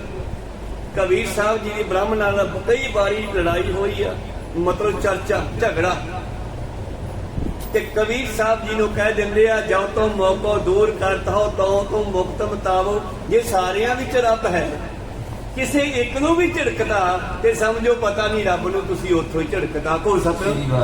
ਕਿੰਨੀਆਂ ਸਾਖੀਆਂ ਇਸ ਵਿਸ਼ੇ ਤੇ ਜਦੋਂ ਬੁੱਧੂ ਦਾ ਆਵਾ ਜਿਹੜਾ ਗੁਰੂ ਅਰਜਨ ਦੇਵ ਜੀ ਨੂੰ ਕਹਿੰਦਾ ਮਹਾਰਾਜ ਕਿਰਪਾ ਕਰੋ ਮੈਂ ਇੱਟਾਂ ਦਾ ਆਵਾ ਪਾਇਆ, ਪੱਕੀਆਂ ਨਿਕਲਣ ਬਾਬਾ ਜੀ, ਪੱਕੀਆਂ ਨਿਕਲਣਗੀਆਂ ਕਹਿੰਦੇ, ਪਰ ਕੋਈ ਸੇਵਾ ਕਰੇਗਾ? ਦੱਸੋ ਜੀ, ਲਾਓ ਸੇਵਾ, ਸੰਗਤ ਨੂੰ ਲੰਗਰ ਛਕਾ ਦੀ ਫਿਰ ਖੋਲਣ ਤੋਂ ਪਹਿਲਾਂ। ਕਹਿੰਦਾ ਜੀ ਠੀਕ ਆ, ਜਾ ਫਿਰ ਪੱਕੀਆਂ ਨਿਕਲਣਗੀਆਂ। ਸਮੇਂ ਦੇ ਮੁਤਾਬਕ ਆਵਾ ਪੱਕਿਆ, ਠੰਡਾ ਹੋਇਆ। ਇੱਕ ਦਿਨ ਥੋੜਾ ਜਿਹਾ ਮੋਰਾ ਕੱਢ ਕੇ 5-7-10 ਇੱਟਾਂ ਕੱਢ ਕੇ ਦੇਖੀਆਂ, ਖੂਬ ਲਾਲ ਪੱਕੀਆਂ ਸੁੰਦਰ, ਖੁਸ਼ ਬੜਾ ਵੀ ਆਵਾ ਪੱਕ ਗਿਆ। ਲੰਗਰ ਦਾ ਅਰੇਂਜਮੈਂਟ ਕੀਤਾ, ਸੰਗਤਾਂ ਨੂੰ ਸੱਦਾ ਦਿੱਤਾ ਔਰ ਲੰਗਰ ਤਿਆਰ ਕੀਤਾ ਤੇ ਸੰਗਤਾਂ ਆ ਗਈਆਂ, ਛਕਣ ਲੱਗ ਪਏ ਔਰ ਗੁਰੂ ਪਿਆਰੋ ਛਕ ਲਿਆ। ਫਿਰ ਗੇਟ ਬੰਦ ਕਰਤਾ ਔਰ ਅਰਦਾਸਾ ਕਰਨ ਲੱਗਿਆ ਸਿੱਖ ਕਿ ਮਹਾਰਾਜ ਬੜੀ ਕਿਰਪਾ ਕੀਤੀ, ਬੁੱਧੂ ਦਾ ਆਵਾ ਪੱਕਾ ਨਿਕਲੇ। ਇੱਕ ਸਿੱਖ ਆ ਗਿਆ ਬਾਹਰੋਂ, ਸਿਧਾਰੀਆ ਜਿਹਾ, ਗੁਰੂ ਨਾਨਕ ਦੇ ਘਰ ਦਾ ਅਨੰਨ ਪਿਆਰਾ ਸਿੱਖ ਹੈ। ਉਹ ਕਹਿੰਦਾ ਗੇਟ ਖੋਲੋ, ਮੈਂ ਵੀ ਲੰਗਰ ਛਕਣਾ। ਕੋ ਸਤਨਾਮ। ਉਹ ਅੰਦਰੋਂ ਕਹਿੰਦਾ ਲੰਗਰ ਮਸਤ ਹੋ ਗਿਆ, ਲੰਗਰ ਮੁੱਕ ਗਿਆ, ਲੰਗਰ ਵਰਤ ਗਿਆ, ਹੁਣ ਲੰਗਰ ਬੰਦ ਹੋ ਗਿਆ, ਹੁਣ ਨਹੀਂ ਬਾਹਰ ਖੁੱਲਦਾ। ਉਹਨੇ ਬੜੇ ਗੇਟ ਖੜਕਾਏ ਪਰ ਉਹਨਾਂ ਨੇ ਬਾਹਰ ਨਾ ਖੋਲਿਆ। ਅੰਦਰ ਜਿਹੜਾ ਸਿੱਖ ਸੀਗਾ ਉਸਨੇ ਅਰਦਾਸ ਸ਼ੁਰੂ ਕਰਤੀ, ਮਹਾਰਾਜ ਸਿੱਖ ਨੇ, ਭਾਈ ਬੁੱਧੂ ਨੇ ਤੁਹਾਡੇ ਸੰਗਤਾਂ ਦੀ ਜਲ ਪੰਨ ਸੇਵਾ ਕੀਤੀ, ਇਹਦਾ ਆਵਾ ਪੱਕਾ ਨਿਕਲੇ ਹੁਣ। ਤੇ ਬਾਹਰਲਾ ਕਹਿੰਦਾ ਬੁੱਧੂ ਦਾ ਆਵਾ ਕੱਚਾ। ਇਹਦੀ ਆਵਾਜ਼ ਅੰਦਰ ਸਿੱਖ ਦੇ ਕੰਨ 'ਚ ਪਈ। ਉਹਨੇ ਫੇਰ ਗੱਲ ਦੁਹਰਾਈ ਕਿ ਮਹਾਰਾਜ ਬੁੱਧੂ ਦਾ ਆਵਾ ਪੱਕਾ ਨਿਕਲੇ। ਬਾਹਰਲਾ ਕਹਿੰਦਾ ਬੁੱਧੂ ਦਾ ਆਵਾ ਕੱਚਾ। ਅੰਦਰ ਇਹਨੇ ਤੀਜੀ ਵਾਰ ਫੇਰ ਕਹਿੰਦਾ ਕਿ ਮਹਾਰਾਜ ਕਿਰਪਾ ਕਰਿਓ ਬੁੱਧੂ ਦਾ ਆਵਾ ਪੱਕਾ ਨਿਕਲੇ। ਤੇ ਬਾਹਰਲਾ ਕਹਿੰਦਾ ਕੱਚਾ ਕੱਚਾ ਕੱਚਾ। ਤੇ ਇੰਨਾ ਕਹਿ ਕੇ ਤੁਰ ਗਿਆ। ਤੋ ਸਤਨਾਮ। ਬੁੱਧੂ ਨੇ ਸੋਚਿਆ ਇਗਨੋਰ ਕਰਦਾ ਵੀ ਇਹ ਕੱਲਾ ਕਮਲਾ ਸਿੱਖ ਆ, ਇਹਦੇ ਕਹੇ ਤੋਂ ਕਿਤੇ ਹੁਣ ਮੇਰੀਆਂ ਇੱਟਾਂ ਪਿੱਲੀਆਂ ਨਿਕਲਣਗੀਆਂ। ਸਿੱਧਰਾ ਜਿਹਾ ਹੈਗਾ। ਹੁਣ ਖਿਆਲ ਕਰਿਓ ਬਈ ਤੁਸੀਂ ਕਿਹਨੂੰ ਨਾਰਾਜ਼ ਕਰਨਾ, ਕਿਹਨੂੰ ਨਹੀਂ ਕਰਨਾ। ਕੋ ਸਤਨਾਮ। ਤੇ ਮੁੜ ਕੇ ਬੁੱਧੂ ਨੇ ਸੰਗਤਾਂ ਨੂੰ ਤੋੜ ਕੇ ਸਾਰਾ ਸਾਮਾਨ ਸੰਭਾਲ ਕੇ ਫਿਰ ਆਵੇ ਕੰਨੀ ਹੋਇਆ, ਆਵਾ ਖੋਲਿਆ। ਜਿੱਧਰੋਂ ਆਵਾ ਖੋਲਦਾ ਉਧਰੋਂ ਪਿੱਲੀਆਂ ਇੱਟਾਂ ਨਿਕਲਦੀਆਂ। ਕੋ ਸਤਨਾਮ। ਭੱਠੇ ਨੂੰ ਆਵਾ ਕਹਿੰਦੇ ਸੀ ਪਹਿਲਾਂ, ਅੱਜ ਭੱਠਾ ਵੱਡੇ ਪੱਧਰ ਤੇ ਬਣਿਆ ਹੁੰਦਾ। ਉਦੋਂ ਆਵਾ ਘੁਮਿਆਰਿਆਂ ਦੀ ਆਵੀ ਵਾਂਗੂ ਛੋਟੇ ਛੋਟੇ ਢੇਰ ਹੁੰਦੇ ਸੀ। ਸਾਰਾ ਪਿੱਲਾ ਮਾਰੇ ਮੱਥੇ ਤੇ ਹੱਥ। ਆਹ ਕੀ ਹੋ ਗਿਆ? ਪਹਿਲਾਂ ਇੱਟਾਂ 5-7 ਵਧੀਆ ਨਿਕਲੀਆਂ ਸੀਗੀਆਂ, ਸਾਰਾ ਪਿੱਲਾ। ਰੋਂਦਾ ਰੋਂਦਾ ਗੁਰੂ ਸਾਹਿਬ ਕੋਲੇ ਆ ਗਿਆ, ਮਹਾਰਾਜ ਮੇਰਾ ਤਾਂ ਆਵਾ ਹੀ ਕੱਚਾ ਨਿਕਲ ਗਿਆ, ਸਾਰਾ ਪਿੱਲਾ। ਪਾਤਸ਼ਾਹ ਕਹਿੰਦੇ ਲੰਗਰ ਨਹੀਂ ਛਕਾਇਆ? ਕਹਿੰਦੇ ਛਕਾਇਆ ਸੀਗਾ। ਕਹਿੰਦੇ ਫਿਰ ਕੀ ਗਲਤੀ ਹੋ ਗਈ ਮੈਥੋਂ? ਮੈਂ ਕੋਈ ਗਲਤੀ ਨਹੀਂ ਕੀਤੀ। ਨਾ ਕੋਈ ਤਾਂ ਹੋਈ ਆ, ਇਹ ਤਾਂ ਹੋ ਹੀ ਨਹੀਂ ਸਕਦਾ। ਕਹਿੰਦੇ ਮਹਾਰਾਜ ਨਹੀਂ, ਲੰਗਰ ਸਭ ਨੂੰ ਛਕਾਇਆ। ਕਹਿੰਦੇ ਸਭ ਨੂੰ ਛਕਾਇਆ, ਇੱਕੋ ਤੁਹਾਡਾ ਸਿੱਧਰਾ ਜਿਹਾ ਸਿੱਖ ਹੈ ਜਿਹੜਾ, ਉਹਦਾ ਨਾਮ ਮੈਨੂੰ ਉੱਕ ਗਿਆ ਹੁਣ, ਇਤਿਹਾਸਕ ਸਿੱਖ ਆ ਉਹ। ਕਹਿੰਦੀ ਉਹ ਆ ਗਿਆ ਮਗਰੋਂ ਜਦੋਂ ਲੰਗਰ ਵਰਤ ਗਿਆ ਤੇ ਮੈਂ ਬਾਹਰ ਬੰਦ ਕਰਕੇ ਅਰਦਾਸ ਕਰਨ ਲੱਗਿਆ। ਉਹਨੇ ਕਹਿਤਾ 3 ਵਾਰੀ ਬੁੱਧੂ ਦਾ ਆਵਾ ਕੱਚਾ ਕੱਚਾ ਕੱਚਾ। ਬਾਬਾ ਜੀ ਕਹਿੰਦੇ ਫਿਰ ਤਾਂ ਕੱਚਾ ਨਿਕਲੂ, ਫਿਰ ਤਾਂ ਮੈਂ ਵੀ ਕੁਛ ਨਹੀਂ ਕਰ ਸਕਦਾ। ਕੋ ਮੇਰੀ ਬਾਂਦੀ ਭਗਤ ਛਡਾਵੇ, ਬਾਂਧੇ ਭਗਤ ਨਾ ਛੁੱਟੈ ਮੋਹੇ, ਇੱਕ ਸਮੇਂ ਮੋਹ ਗਏ ਬਾਂਧੇ ਤੋਫਨ ਮੋਹ ਪੈ ਜਵਾਬ ਨਾ ਹੋਏ। ਫਿਰ ਕਹਿੰਦੇ ਮੈਂ ਤਾਂ ਕੁਛ ਨਹੀਂ ਕਰ ਸਕਦਾ। ਨਾ ਮਰ ਸਿੱਖ ਤੁਹਾਡੇ ਤੋਂ ਵੱਡਾ ਹੋ ਗਿਆ। ਕਹਿੰਦੇ ਮੈਥੋਂ ਸਿੱਖ ਵੱਡੇ ਆ, ਪਤਾ ਨਹੀਂ ਕਿਹੜੇ ਮੈਥੋਂ ਪਰੇ ਹੋਏ, ਵੱਡੇ ਤੋਂ ਵੱਡੇ ਪਏ ਐਸੇ ਨਾਮ ਜਪਣ ਵਾਲੇ। ਏਕ ਭਾਏ ਦੇਖੋ ਸਭ ਨਾਰੀ, ਕਿਆ ਜਾਣੋ ਸੈ ਕੌਣ ਪਿਆਰੀ। ਤੁਸੀਂ ਇੱਕ ਨਾਲ ਦੁਸ਼ਮਣੀ, ਇੱਕ ਨਾਲ ਮਿੱਤਰਤਾ ਕਰਕੇ ਰੱਬ ਨੂੰ ਕਦੇ ਵੀ ਨਹੀਂ ਪਾ ਸਕਦੇ। ਕੋ ਸਤਨਾਮ। ਕਿੰਨੀਆਂ ਇਸ ਵਿਸ਼ੇ ਤੇ ਸਾਖੀਆਂ ਹੈ ਬੁੱਧੂ ਦੇ ਆਵੇ ਦੀ ਕਹਾਣੀ। ਕੋਈ ਗੱਲ ਨਹੀਂ, ਰੋ ਨਾ ਤੂੰ, ਇਹ ਪੱਕਿਆਂ ਦੇ ਭਾਈ ਵਿਕਣਗੀਆਂ। ਤਾਂ ਗੁਰੂ ਪਿਆਰਿਓ ਫਿਰ ਕੀ ਕੀਤਾ? ਉਸਨੇ ਕਾਫੀ ਸਮਾਂ ਇੱਟਾਂ ਵੇਚੀਆਂ ਨਾ। ਜਦੋਂ ਸਭ ਲੋਕਾਂ ਦੀਆਂ ਵੇਗੀਆਂ ਤੇ ਸਰਕਾਰੀ ਇੱਕ ਇਮਾਰਤ ਬਣਾਉਣੀ ਸੀ, ਉਹਨਾਂ ਨੂੰ ਇੱਟਾਂ ਨਾ ਲੱਭਣ, ਉੱਤੋਂ ਸੈਂਟਰ ਨੇ ਹੁਕਮ ਕਰਤਾ ਜਲਦੀ ਨਿਉ ਰੱਖੋ। ਰੱਖਦੇ ਨੀਂਹ ਪੱਥਰ ਉੱਤੇ ਲਿਖ ਕੇ ਜਾਂਦੇ ਹੁੰਦੇ ਆ ਫਲਾਨਾ ਸੀ ਉਹਨੇ ਬਣਵਾਇਆ। ਕਹਿੰਦੇ ਜਲਦੀ ਨਿਉ ਰੱਖੋ, ਉਦਘਾਟਨ ਕਰਾਂਗੇ। ਉਹ ਨਿਉ ਰੱਖਣ ਨੂੰ ਵੀ ਇੱਟਾਂ ਨਾ ਲੱਭਣ। ਇਹਦੀਆਂ ਪਿੱਲੀਆਂ ਪਈਆਂ ਸੀ, ਕੋਈ ਲੈ ਕੇ ਨਹੀਂ ਗਿਆ। ਕਹਿੰਦੀ ਇੱਟਾਂ ਦੇ ਦੇ ਭਾਈ। ਕਹਿੰਦੇ ਲੈ ਜਾਓ। ਕੀ ਰੇਟ ਹੈ? ਕਹਿੰਦੇ 1 ਨੰਬਰ ਦਾ ਲੱਗੂਗਾ, 2 ਇੱਟਾਂ ਲੱਗਣਾ। ਕਹਿੰਦੇ ਜਾਂ ਇੱਟ ਤਾਂ ਪਿੱਲੀ ਹੈ। ਕਹਿੰਦੇ ਜਾਂ ਪਿੱਲੀ ਹੈ, ਇਹ ਜਮਾਂ ਕੱਚੀ ਆ, ਮੈਂ ਤਾਂ 1 ਨੰਬਰ ਦੇ ਪੈਸੇ ਲਊਂਗਾ। ਉਹ ਫਸੇ ਹੋਏ ਵਿਚਾਰੇ ਸੈਂਟਰ ਤੋਂ ਹੁਕਮ ਆ ਰਿਹਾ ਛੇਤੀ ਨਿਉ ਰੱਖੋ।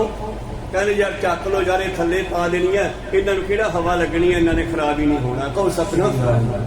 ਕਿੰਨੀਆਂ ਉਦਾਹਰਨਾਂ ਹੈ। ਰਵਿਦਾਸ ਭਗਤ ਜੀ ਨੂੰ ਇੱਕ ਰਾਜਾ ਮਾਰਵਾੜ ਦਾ ਬੁਲਾ ਲੈਂਦਾ, ਕਿਉਂਕਿ ਉਹ ਰਾਜਾ ਰਾਣੀ ਰਵਿਦਾਸ ਭਗਤ ਜੀ ਦੇ ਸੇਵਕ ਬਣ ਚੁੱਕੇ ਸੀ। ਕੀ ਗੱਲ ਪੜ੍ਹੀ ਸੀ ਆਪਾਂ? ਪਾਤਸ਼ਾਹ ਕਹਿੰਦੇ ਆਗਿਆ ਸਦਾ ਸਿੱਧ ਸਮਾਧ ਕਰੇ ਨੇ ਝਗੜਾ ਦੋ ਲੋਚਨ ਕਿਆ ਹੋ ਰਿਹਾ। ਉੱਥੇ ਅੱਖਾਂ ਕੀ ਕਰਨਗੀਆਂ, ਉੱਥੇ ਜੋਤ ਕੀ ਕਰੂਗੀ।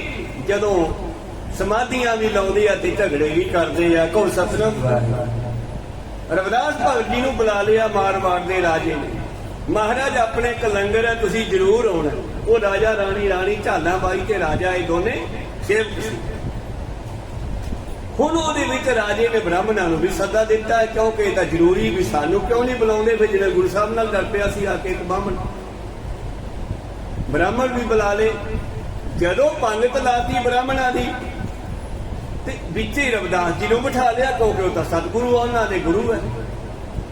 ਤਾਂ ਗੁਰੂ ਪਿਆਰਿਓ ਬ੍ਰਾਹਮਣਾਂ ਨੇ ਕਹਤਾ ਛੀ ਛੀ ਛੀ ਛੀ, ਅਸੀਂ ਤਾਂ ਨਹੀਂ ਇਹ ਲੰਗਰ ਖਾਣਾ। ਇੱਕ ਵਿੱਚ ਆ ਕੇ ਸ਼ੂਦਰ ਬੈਠ ਗਿਆ। ਰਾਜਾ ਕਹਿੰਦਾ ਵੀ ਸੋਨੂੰ ਕੀ ਫਰਕ ਪੈਂਦਾ ਯਾਰ, ਉਹ ਸਾਈਡ ਤੇ ਬੈਠੇ ਛਕੀ ਜਾਂਦੇ, ਤੁਸੀਂ ਆਪ ਦੇ ਛਕ ਲਓ। ਕਹਿੰਦੇ ਨਾ ਬੇਟਾ ਪਿੱਟਿਆ ਗਿਆ, ਅਸੀਂ ਤਾਂ ਜਾਣੇ ਹਾਂ। ਰਵਿਦਾਸ ਜੀ ਕਹਿੰਦੇ ਰਾਜਾ ਸਾਹਿਬ ਇਹਨਾਂ ਨੂੰ ਕਾਹਨੂੰ ਗੁੱਸੇ ਕਰਨਾ, ਮੈਂ ਬਾਹਰ ਛਕ ਲੂ, ਮੈਂ ਅੰਦਰ ਬਹਿ ਜਾਣਾ ਕੋਈ ਨਹੀਂ। ਰਵਿਦਾਸ ਜੀ ਪੰਗ ਚ ਉੱਠ ਕੇ ਅੰਦਰ ਜਾ ਕੇ ਬਹਿ ਗਏ। ਕਹਿੰਦੇ ਹੁਣ ਤਾਂ ਛਕ ਲਓ। ਤਾਂ ਗਿਆ ਉੱਠ ਕੇ ਅੰਦਰ ਛਕਣ ਲੱਗੇ, ਫੇਰ ਟੋਲਾ ਪਾਦਾ ਹੈ ਰਵਿਦਾਸ ਤਾਂ ਮੇਰੀ ਥਾਲੀ ਚੋਂ ਮੁਰਕੀ ਲਾ ਰਿਹਾ, ਮੇਰੇ ਨਾਲ ਬੈਠਾ। ਦੂਜਾ ਕਹਿੰਦਾ ਮੇਰੇ ਨਾਲ ਬੈਠਾ, ਤੀਜਾ ਕਹਿੰਦਾ ਮੇਰੇ ਨਾਲ ਬੈਠਾ। ਸਾਰੇ ਬ੍ਰਾਹਮਣਾਂ ਨੇ ਰੌਲਾ ਪਾਤਾ, ਕਿਉਂਕਿ ਪਰਮੇਸ਼ਰ ਨੇ ਐਸੀ ਕਲਾ ਵਰਤਾਈ, ਉਹਨਾਂ ਦੀ ਆਤਮਾ ਹੀ ਸਾਹਮਣੇ ਰਵਿਦਾਸ ਬਣ ਕੇ ਬੈਠ ਗਈ। ਕੋ ਸਤਿਨਾਮ। ਐਸੀ ਕਲਾ ਵਰਤਾਈ ਕਿ ਉਹਨਾਂ ਨੂੰ ਸਾਰਿਆਂ ਨੂੰ ਆਪਣੇ ਨਾਲ ਬੈਠਾ ਇੱਕ ਰਵਿਦਾਸ ਦਿਸਣ ਲੱਗਿਆ। ਇੱਕ ਆਪ ਮੁਰਕੀ ਲਾਉਂਦੇ ਆ, ਨਾਲ ਹੀ ਰਵਿਦਾਸ ਜੀ ਲਾਉਂਦੇ ਆ। ਰੌਲਾ ਪਾਤਾ, ਐਸੀ ਕਲਾ ਵਰਤਾਈ। ਮੁੜ ਕੇ ਰਹਿੰਦੇ ਰਾਜਾ ਸਾਹਿਬ ਤੁਸੀਂ ਉਹਨਾਂ ਨੂੰ ਇੱਥੇ ਸਾਈਡ ਤੇ ਬਿਠਾ ਕੇ ਨਾਲ ਹੀ ਛਕਾ ਦਿਓ, ਉਹ ਤਾਂ ਸਾਡੀ ਥਾਲੀ 'ਚ ਰੋਟੀ ਖਾ ਰਹੇ ਆ। ਕਿਉਂਕਿ ਆਤਮਾ ਤਾਂ ਇੱਕੋ ਹੀ ਹੈ ਨਾ ਸਾਰਿਆਂ ਦੀ। ਇੱਕ ਆਤਮਾ ਨੇ ਇੰਨੇ ਰੂਪ ਧਾਰੇ ਹੋਏ ਆ। ਪੜੋ ਬਾਣੀ, ਏਕ ਹੈ ਅਨੇਕ ਹੈ, ਅਨੇਕ ਹੈ ਫਿਰ ਏਕ ਹੈ।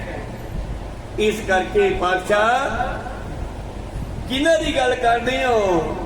ਤੇ ਲੋਚਨ ਕੀ ਜੋਤ ਜੇ ਆਹੀ ਸੋ ਕਹੀ ਐ ਸੁਣ ਕਰ ਗੁਰ ਪ੍ਰਾਹੀ। ਮਹਾਰਾਜ ਦੱਸੋ ਫਿਰ ਜਿਨ੍ਹਾਂ ਦੇ ਅੱਖਾਂ ਹੁੰਦੀਆਂ ਨਹੀਂ ਹੁੰਦੀਆਂ ਉਹਨਾਂ ਦਾ ਕੀ ਬਣੋ, ਜਿਨ੍ਹਾਂ ਦੇ ਹੁੰਦੀਆਂ ਉਹਨਾਂ ਦਾ ਕੀ ਬਣੋ। ਇਹ ਜੋਤ ਕਿਵੇਂ ਕੰਮ ਕਰਦੀ ਹੈ? ਪਾਤਸ਼ਾਹ ਕਹਿੰਦੇ ਸਿੱਧ ਸਮਾਧ ਕਰੇ ਨਿਤ ਚੰਗਰਾ ਦੋ ਲੋਚਨ ਕਿਆ ਹੀਰੈ। ਉਹ ਇੱਥੇ ਅੱਖਾਂ ਦੇ ਨਾਲ ਬਾਹਰ ਦੇਖਦੇ ਐ, ਬਾਹਰ ਦੁਨਿਆਵੀ ਤੌਰ ਤੇ ਉਹ ਬਾਬਾ ਜੀ ਹੁੰਦੀ ਹੈ, ਪਰ ਅੰਦਰ ਤਾਂ ਮੋਹ ਮਮਤਾ ਵਿਸ਼ੇ ਵਿਕਾਰਾਂ ਦਾ ਝਗੜਾ ਚੱਲ ਰਿਹਾ ਪੰਜਾਂ ਵਿਕਾਰਾਂ ਦੇ ਨਾਲ। ਅੰਤਰ ਜੋਤ ਸ਼ਬਦ ਤੁਨ ਜਾਗੈ ਸਤਿਗੁਰ ਝਗੜੇ ਨਬੀਰੈ। ਹੁਣ ਇਹ ਝਗੜਾ ਕਿਹੜਾ ਭਲਾ? ਇੱਕ ਤਾਂ ਬਾਹਰ ਵੀ ਝਗੜੇ ਕਰਦੇ ਆ ਆਪਾਂ, ਧਰਮੀ ਵੀ ਕਹਾਉਣੇ ਆ, ਲੜਾਈ ਵੀ ਕਰਦੇ ਆ। ਇੱਕ ਅੰਦਰਲਾ ਝਗੜਾ ਕਿਹੜਾ ਭਲਾ? ਅੰਦਰਲਾ ਝਗੜਾ ਜਿਸ ਨੂੰ ਬਾਬਾ ਜੀ ਜਸਨ ਸਤੰਭ ਚ ਕਿਹਾ ਚੁੱਪ ਹੈ ਚੁੱਪ ਨਾ ਹੋਵੇ ਜੇ ਲਾਏ ਰਹਾਂ ਲਿਵਤਾਰ। ਸਮਾਧੀ ਲਾ ਕੇ ਬੈਠਦੇ ਆ ਪਰ ਅੰਦਰ ਤਾਂ ਚੁੱਪ ਨਹੀਂ ਹੋ ਰਿਹਾ, ਮਨ ਤਾਂ ਝਗੜਾ ਕਰ ਰਿਹਾ, ਮਨ ਫੁਰਨੇ ਬਣਾ ਰਿਹਾ। ਇਹ ਮਹਾਰਾਜ ਅੰਦਰਲੇ ਝਗੜੇ ਫਿਰ ਕਿਵੇਂ ਬੰਦ ਹੋਣਗੇ? ਬਾਬਾ ਜੀ ਕਹਿੰਦੇ ਅੰਦਰਲੇ ਝਗੜੇ ਤਾਂ ਸਤਿਗੁਰੂ ਹੀ ਨਿਬੇੜਦਾ ਹੈ, ਉਹ ਹੀ ਬੰਦ ਕਰਦਾ ਹੈ, ਉਹ ਹੀ ਚੁੱਪ ਕਰਾਉਂਦਾ। ਮਨ ਨੂੰ ਕਿਵੇਂ ਚੁੱਪ ਕਰਨਾ? ਮਨ ਵਸੇ ਆਵੇ ਨਾਨਕਾ ਜੇ ਪੂਰਨ ਕਿਰਪਾ ਹੋਏ। ਚੌਪਈ ਆਗੇ ਸਦਾ ਝਗੜੇ ਪਿਓ ਸਿੱਧ ਸਮਾਨ ਸਭਨ ਕੀਓ। ਫਿਰ ਪਾਤਸ਼ਾਹ ਜੀ ਕਹਿਣ ਲੱਗੇ ਸਾਧੋ ਇਹ ਝਗੜਾ ਸਾਡੇ ਨਾਲ ਪਹਿਲਾਂ ਗੋਰਖਨਾਥ ਵਰਗਿਆਂ ਨੇ ਵੀ ਕੀਤਾ ਸੀਗਾ। ਨੇਤਰਨ ਵਿਖੀ ਚਾਮਟੀ ਪਾਨੀ ਸਭ ਜਾਣਦੇ ਹੋ ਬਾਤ ਨ ਛਾਨੀ। ਉਹ ਕਹਿੰਦੇ ਨੇਤਰਾਂ ਵਿੱਚ ਕਿਹੜੀ ਜੋਤ ਹੈ? ਜਾਂ ਤਾਂ ਇਹ ਚਮੜਾ ਦਿਖਾਈ ਦਿੰਦਾ ਹੈ ਜਾਂ ਫਿਰ ਇਹ ਚੋਂ ਪਾਣੀ ਨਿਕਲਦਾ ਦਿਸਦਾ ਹੈ। ਇਨਮੇ ਦੇਖਤ ਵਸਤ ਸੋ ਕਿਆ ਹੈ ਆਗੇ ਹੋਈ ਝਗੜ ਕਿਆ ਹੈ। ਤਾਂ ਸਿੱਧਾਂ ਨੇ ਵੀ ਸਾਨੂੰ ਪੁੱਛਿਆ ਸੀ ਗੋਰਖਨਾਥ ਦੇ ਚੇਲਿਆਂ ਨੇ, ਮਹਾਰਾਜ ਦੱਸੋ ਇਹਨਾਂ ਵਿੱਚ ਦੇਖਣ ਵਾਲਾ ਜਿਹੜਾ ਉਹ ਕੌਣ ਹੈ? ਸਾਨੂੰ ਜਾਂ ਤਾਂ ਇਹ ਚਮੜੇ ਦਾ ਡੇਲਾ ਦਿਸਦਾ ਹੈ ਜਾਂ ਅੱਖ ਦੀਆਂ ਪਲਕਾਂ ਦਿਸਦੀਆਂ ਜਾਂ ਫਿਰ ਕਦੇ ਚੋਂ ਪਾਣੀ ਡਿੱਗਦਾ ਦਿਸਦਾ। ਉਹ ਦੇਖਣ ਵਾਲਾ ਤਾਂ ਦਿਸਦਾ ਹੀ ਨਹੀਂ, ਉਹ ਕੌਣ ਹੈ? ਮੈਂ ਜਾਣਿਓ ਇਹ ਇਕਨ ਮਨੀਸ਼ਵਰ ਸਿੱਧ ਸਾਧ ਤੇ ਬਹੁਤ ਕਪੀਸ਼ਵਰ। ਕਹਿਣ ਲੱਗੇ ਸਾਧੋ ਇਸ ਗੱਲ ਨੂੰ ਤਾਂ ਵੱਡੇ ਵੱਡੇ ਸਿੱਧਾਂ ਸਾਧਾਂ ਨੇ ਤਪੀਸ਼ਰਾਂ ਨੇ ਵੀ ਨਹੀਂ ਸਮਝਿਆ ਕਿ ਇਹ ਦੇਖਣ ਵਾਲਾ ਕੈਸਾ ਹੈ। ਉਹ ਦੇਖੈ ਉਹਨਾਂ ਨਜ਼ਰ ਨਾ ਆਵੇ। ਬਹੁਤਾ ਇਹੋ ਵਿਡਾਣ ਕਹਿੰਦੇ ਇਹ ਤਾਂ ਗੱਲ ਕਿਸੇ ਨੇ ਨਹੀਂ ਸਮਝੀ ਸਤਿਗੁਰੂ ਬਿਨਾ। ਸਤਿਗੁਰ ਬਿਨਾ ਨ ਜਾਣਤ ਕੋਈ, ਅੰਤਰ ਵਸਤ ਬਿਕਤ ਹੈ ਜੋਈ। ਇਹ ਸਤਿਗੁਰ ਨੂੰ ਹੀ ਪਤਾ ਹੈ ਵੀ ਇਹ ਵੇਖਣ ਵਾਲਾ ਕੌਣ ਹੈ। ਅੰਤਰ ਉਰ ਕੇ ਜਾਗਤ ਜੋਤੀ, ਤਬ ਅੰਤਰ ਇਸਕੇ ਸੁਧ ਹੋਤੀ। ਜਦੋਂ ਅੰਦਰ ਗਿਆਨ ਹੁੰਦਾ ਹੈ ਨਾ, ਜਦੋਂ ਜੋਤ ਜਗਦੀ ਹੈ, ਭਾਵ ਜਦੋਂ ਅੰਦਰ ਗਿਆਨ ਹੁੰਦਾ ਫਿਰ ਪਤਾ ਲੱਗਦਾ ਵੇਖਣ ਵਾਲਾ ਕੌਣ ਹੈ। ਇੱਕ ਸਾਧ ਨੇ ਦੋ ਚੇਲੇ ਆ, ਉਹਨਾਂ ਚ ਇੱਕ ਨੂੰ ਚੁਣਨਾ ਹੈ, ਇੱਕ ਨੂੰ ਗੱਦੀ ਦੇਣੀ ਆ ਅੱਗੇ। ਹੁਣ ਉਹਨਾਂ ਦੀ ਪ੍ਰੀਖਿਆ ਪਾਤੀ, ਪੇਪਰ ਪਾਤਾ, ਉਹਨੇ ਦੋ ਕਬੂਤਰ ਦੋ ਪੰਛੀ ਫੜੇ, ਕਹਿੰਦੇ ਵੀ ਲਓ ਆ ਫੜੋ। ਹਾਂ ਮਹਾਰਾਜ, ਇੱਕ ਨਾ ਇੱਧਰ ਜਾਓ, ਇੱਕ ਨਾ ਇੱਧਰ ਜਾਓ, ਤੇ ਇਹਨਾਂ ਨੂੰ ਮਾਰ ਕੇ ਲਿਆਓ, ਉੱਥੇ ਮਾਰਿਓ ਜਿੱਥੇ ਕੋਈ ਦੇਖਦਾ ਨਾ ਹੋਵੇ। ਕੋਈ ਸਤਿਗੁਰ ਚੱਲ ਪਏ। ਇੱਕ ਗਿਆ ਇੱਧਰ, ਬੜਾ ਕਾਹਲਾ ਸੀ ਗੱਦੀ ਲੈਣ ਨੂੰ, ਪ੍ਰਿਥੀ ਚੰਦ ਵਰਗਾ। ਥੋੜੀ ਦੂਰੀ ਤੇ ਗਿਆ, ਧੌਣ ਗਰੋੜੀ ਤੇ ਮਾਰ ਕੇ ਲਿਆ। ਉਹ ਕਹਿੰਦਾ ਜੀ ਮੈਂ ਆ ਗਿਆ, ਮੈਂ ਪਹਿਲਾਂ ਆ ਗਿਆ, ਮੈਨੂੰ ਗੱਦੀ ਦਿਓ। ਕਹਿੰਦੇ ਦਿੰਨੇ ਆ ਉਹਨੂੰ, ਤਾਂ ਆ ਜਾਣ ਦੇ ਪਲੋਂ ਕੀ ਕਰਦਾ। ਉਹ ਕਈ ਥਾਵਾਂ ਤੇ ਗਿਆ, ਪਰ ਉਹ ਕਬੂਤਰ ਨੂੰ, ਉਹ ਪੰਛੀ ਨੂੰ ਮਾਰ ਨਹੀਂ ਸਕਿਆ। ਉਹ ਜਿਉਂਦਾ ਹੀ ਮੋੜੀ ਆਉਂਦਾ। ਕੋਈ ਸਤਿਗੁਰ ਸਾਧੂ ਕਹਿਣ ਲੱਗਾ ਵੀ ਤੂੰ ਮਾਰ ਕੇ ਨਹੀਂ ਲਿਆਇਆ, ਵੇਖ ਮਿੰਟੋ ਮਿੰਟੀ ਮਾਰ ਲਿਆਇਆ। ਕਹਿੰਦੇ ਮਹਾਰਾਜ ਮੈਂ ਤੁਹਾਡਾ ਵਚਨ ਮੰਨਿਆ, ਮੈਂ ਇਹਨੂੰ ਉੱਥੇ ਮਾਰਨਾ ਸੀ ਜਿੱਥੇ ਕੋਈ ਦੇਖਦਾ ਨਾ ਹੋਵੇ, ਤੁਸੀਂ ਇਹੀ ਕਿਹਾ ਸੀ ਨਾ। ਕਹਿੰਦੇ ਹਾਂ। ਇਹ ਕਹਿੰਦਾ ਲੈ ਕੰਧ ਦੇ ਉਹਲੇ ਹੋ ਕੇ ਮਾਰ ਲਿਆ, ਮੈਂ ਉੱਥੇ ਕੋਈ ਦੇਖਦਾ ਨਹੀਂ ਸੀਗਾ। ਕਹਿੰਦੇ ਨਹੀਂ ਬਾਬਾ ਜੀ, ਮੈਂ ਇਹਨੂੰ ਜਿੱਥੇ ਵੀ ਲਗਿਆ ਮਾਰਨ ਹੈ, ਜਿੱਥੇ ਕੋਈ ਦੇਖਦਾ ਨਾ ਹੋਵੇ, ਕਿਰਪਾ ਕਰਕੇ ਦੱਸੋ। ਇਸ ਕਰਕੇ ਮੈਂ ਜਿਉਂਦਾ ਮੋੜ ਲਿਆਂਦਾ। ਤਾਂ ਉਹ ਕਹਿਣ ਲੱਗਿਆ ਤੂੰ ਹੀ ਲੈ ਕੇ ਜਿਸ ਨੂੰ ਹਰ ਥਾਂ ਤੇ ਪਰਮੇਸ਼ਰ ਦਿਖਾਈ ਦਿੰਦਾ ਹੈ। ਅੰਤਰ ਉਰ ਕੇ ਜਾਗਤ ਜੋਤੀ, ਤਬ ਅੰਤਰ ਇਸਕੇ ਸੁਧ ਹੋਤੀ। ਜਦੋਂ ਇਹਦੇ ਅੰਦਰ ਗਿਆਨ ਪੈਦਾ ਹੁੰਦਾ ਹੈ ਤਾਂ ਹੀ ਇਹਨੂੰ ਹੋਸ਼ ਆਉਂਦਾ ਹੈ, ਸਮਝ ਆਉਂਦੀ ਹੈ, ਅਕਲ ਆਉਂਦੀ ਹੈ ਵੀ ਦੇਖਣ ਵਾਲਾ ਕੌਣ ਹੈ। ਸਤਿਗੁਰ ਸ਼ਬਦ ਕਮਾਵਣ ਕਰਹੀ, ਪੁਨ ਤੁਨ ਸੁਨੇ ਦਸਮ ਜੋ ਦਰਹੀ। ਜਦੋਂ ਸਤਿਗੁਰ ਦੇ ਦੱਸੇ ਸ਼ਬਦ ਦੀ ਕਮਾਈ ਕਰੇ, ਭਾਵ ਜੋ ਗੁਰੂ ਨੇ ਕਿਹਾ ਉਹ ਕਰੇ, ਆਪਦੀ ਮਨਮਰਜ਼ੀ ਨਾ ਕਰੇ। ਸਤਿਗੁਰ ਦੇ ਸ਼ਬਦ ਦੀ ਕਮਾਈ ਕਰੇ, ਫਿਰ ਅੰਦਰ ਧੁਨ ਸੁਣੂਗੀ।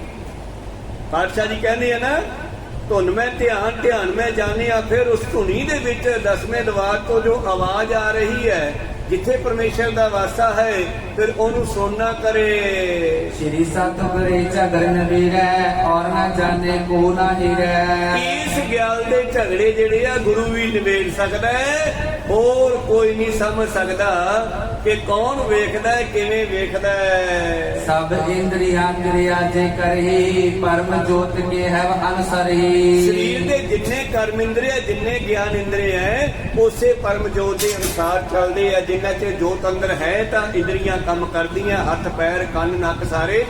ਜਦੋਂ ਜੋਤ ਨਿਕਲ ਜਾਂਦੀ ਹੈ ਤਾਂ ਇਹ ਕੰਮ ਛੱਡ ਜਾਂਦੀ ਹੈ। ਕੱਲ ਵਾਲੀ ਗੱਲ ਫਿਰ ਇੱਥੋਂ ਤੋੜ ਲਓ। ਜਦੋਂ ਕ੍ਰਿਸ਼ਨ ਨੂੰ ਅਰਜਨ ਜੀ ਕਹਿੰਦੇ ਮਹਾਰਾਜ ਤੁਸੀਂ ਮੇਰੇ ਨਾਲ ਚਲੋ, ਮੇਰਾ ਰਥ ਤੁਸੀਂ ਚਲਾਓ। ਹੁਣ ਚਲੇ ਗਏ ਇੱਕ ਥਾਂ ਤੇ ਜਾ ਕੇ, ਫਿਰ ਅਰਜਨ ਨੂੰ ਕਹਿੰਦੇ ਲੈ ਵੀ ਮਿੱਤਰਾ, ਆ ਖੜੀ ਆ ਫੌਜ ਦੁਸ਼ਮਣ ਦੀ, ਮੈਂ ਕੁੱਲ ਘਾਤੀ ਵੱਜਾਂਗਾ, ਇਸ ਕਰਕੇ ਜਿਹੜਾ ਹੈ ਮੈਂ ਨਹੀਂ ਮਾਰਦਾ। ਉਹਨੇ ਹਥਿਆਰ ਸਿੱਟ ਤੇ। ਉੱਥੇ ਫਿਰ ਅਰਜਨ ਨੂੰ ਕ੍ਰਿਸ਼ਨ ਜੀ ਰੱਥ ਉੱਤੇ ਖੜ ਕੇ ਗਿਆਨ ਦਿੰਦੇ। ਅਰਜਨ ਥੱਲੇ ਖੜਾ ਹੈ, ਕ੍ਰਿਸ਼ਨ ਜੀ ਉੱਤੇ ਖੜੇ, ਗਿਆਨ ਦੇ ਰਹੇ ਨੇ। ਅਰਜਨ, ਜੇ ਤੂੰ ਇਹ ਚੰਗੀ ਸੋਚ ਹੈ, ਜੰਗ ਚੰਗਾ ਨਹੀਂ ਹੈ, ਪਰ ਮਜਬੂਰੀ ਬਸ ਕਰਨਾ ਪੈਣਾ, ਕਿਉਂਕਿ ਇਹਨਾਂ ਨੇ ਤੇਰਾ ਹੱਕ ਨੱਪਿਆ। ਹੱਕ ਲੈਣ ਵਾਸਤੇ ਲੜਨਾ ਚਾਹੀਦਾ। ਪਰ ਜੇ ਤੂੰ ਇਹ ਦੂਰ ਦੀ ਸੋਚ ਕੇ ਹਥਿਆਰ ਛੱਡ ਕੇ ਭੱਜ ਜਾਵੇਂਗਾ ਤੇ ਲੋਕਾਂ ਨੇ ਤੈਨੂੰ ਭਗੌੜਾ ਕਹਿਣਾ, ਕਮਜ਼ੋਰ ਕਹਿਣਾ, ਗਿੱਦੜ ਕਹਿਣਾ, 100 ਤਰ੍ਹਾਂ ਦੇ ਤਾਨੇ ਮਰਨਗੇ। ਫਿਰ ਰੋਜ਼ ਮਰੇਗਾ, ਇੱਥੇ ਇੱਕ ਵਾਰੀ ਮਰੇਗਾ। ਕਹੋ ਸਤਿਨਾਮ। ਫਿਰ ਰੋਜ਼ ਮਰੇਗਾ ਤਾਨੇ ਸੁਣ ਕੇ। ਉਹਨੇ ਗੱਲ ਨਾ ਸੁਣੀ ਗੁਰੂ ਪਿਆਰਿਓ ਲੰਬਾ ਸਮਾਂ।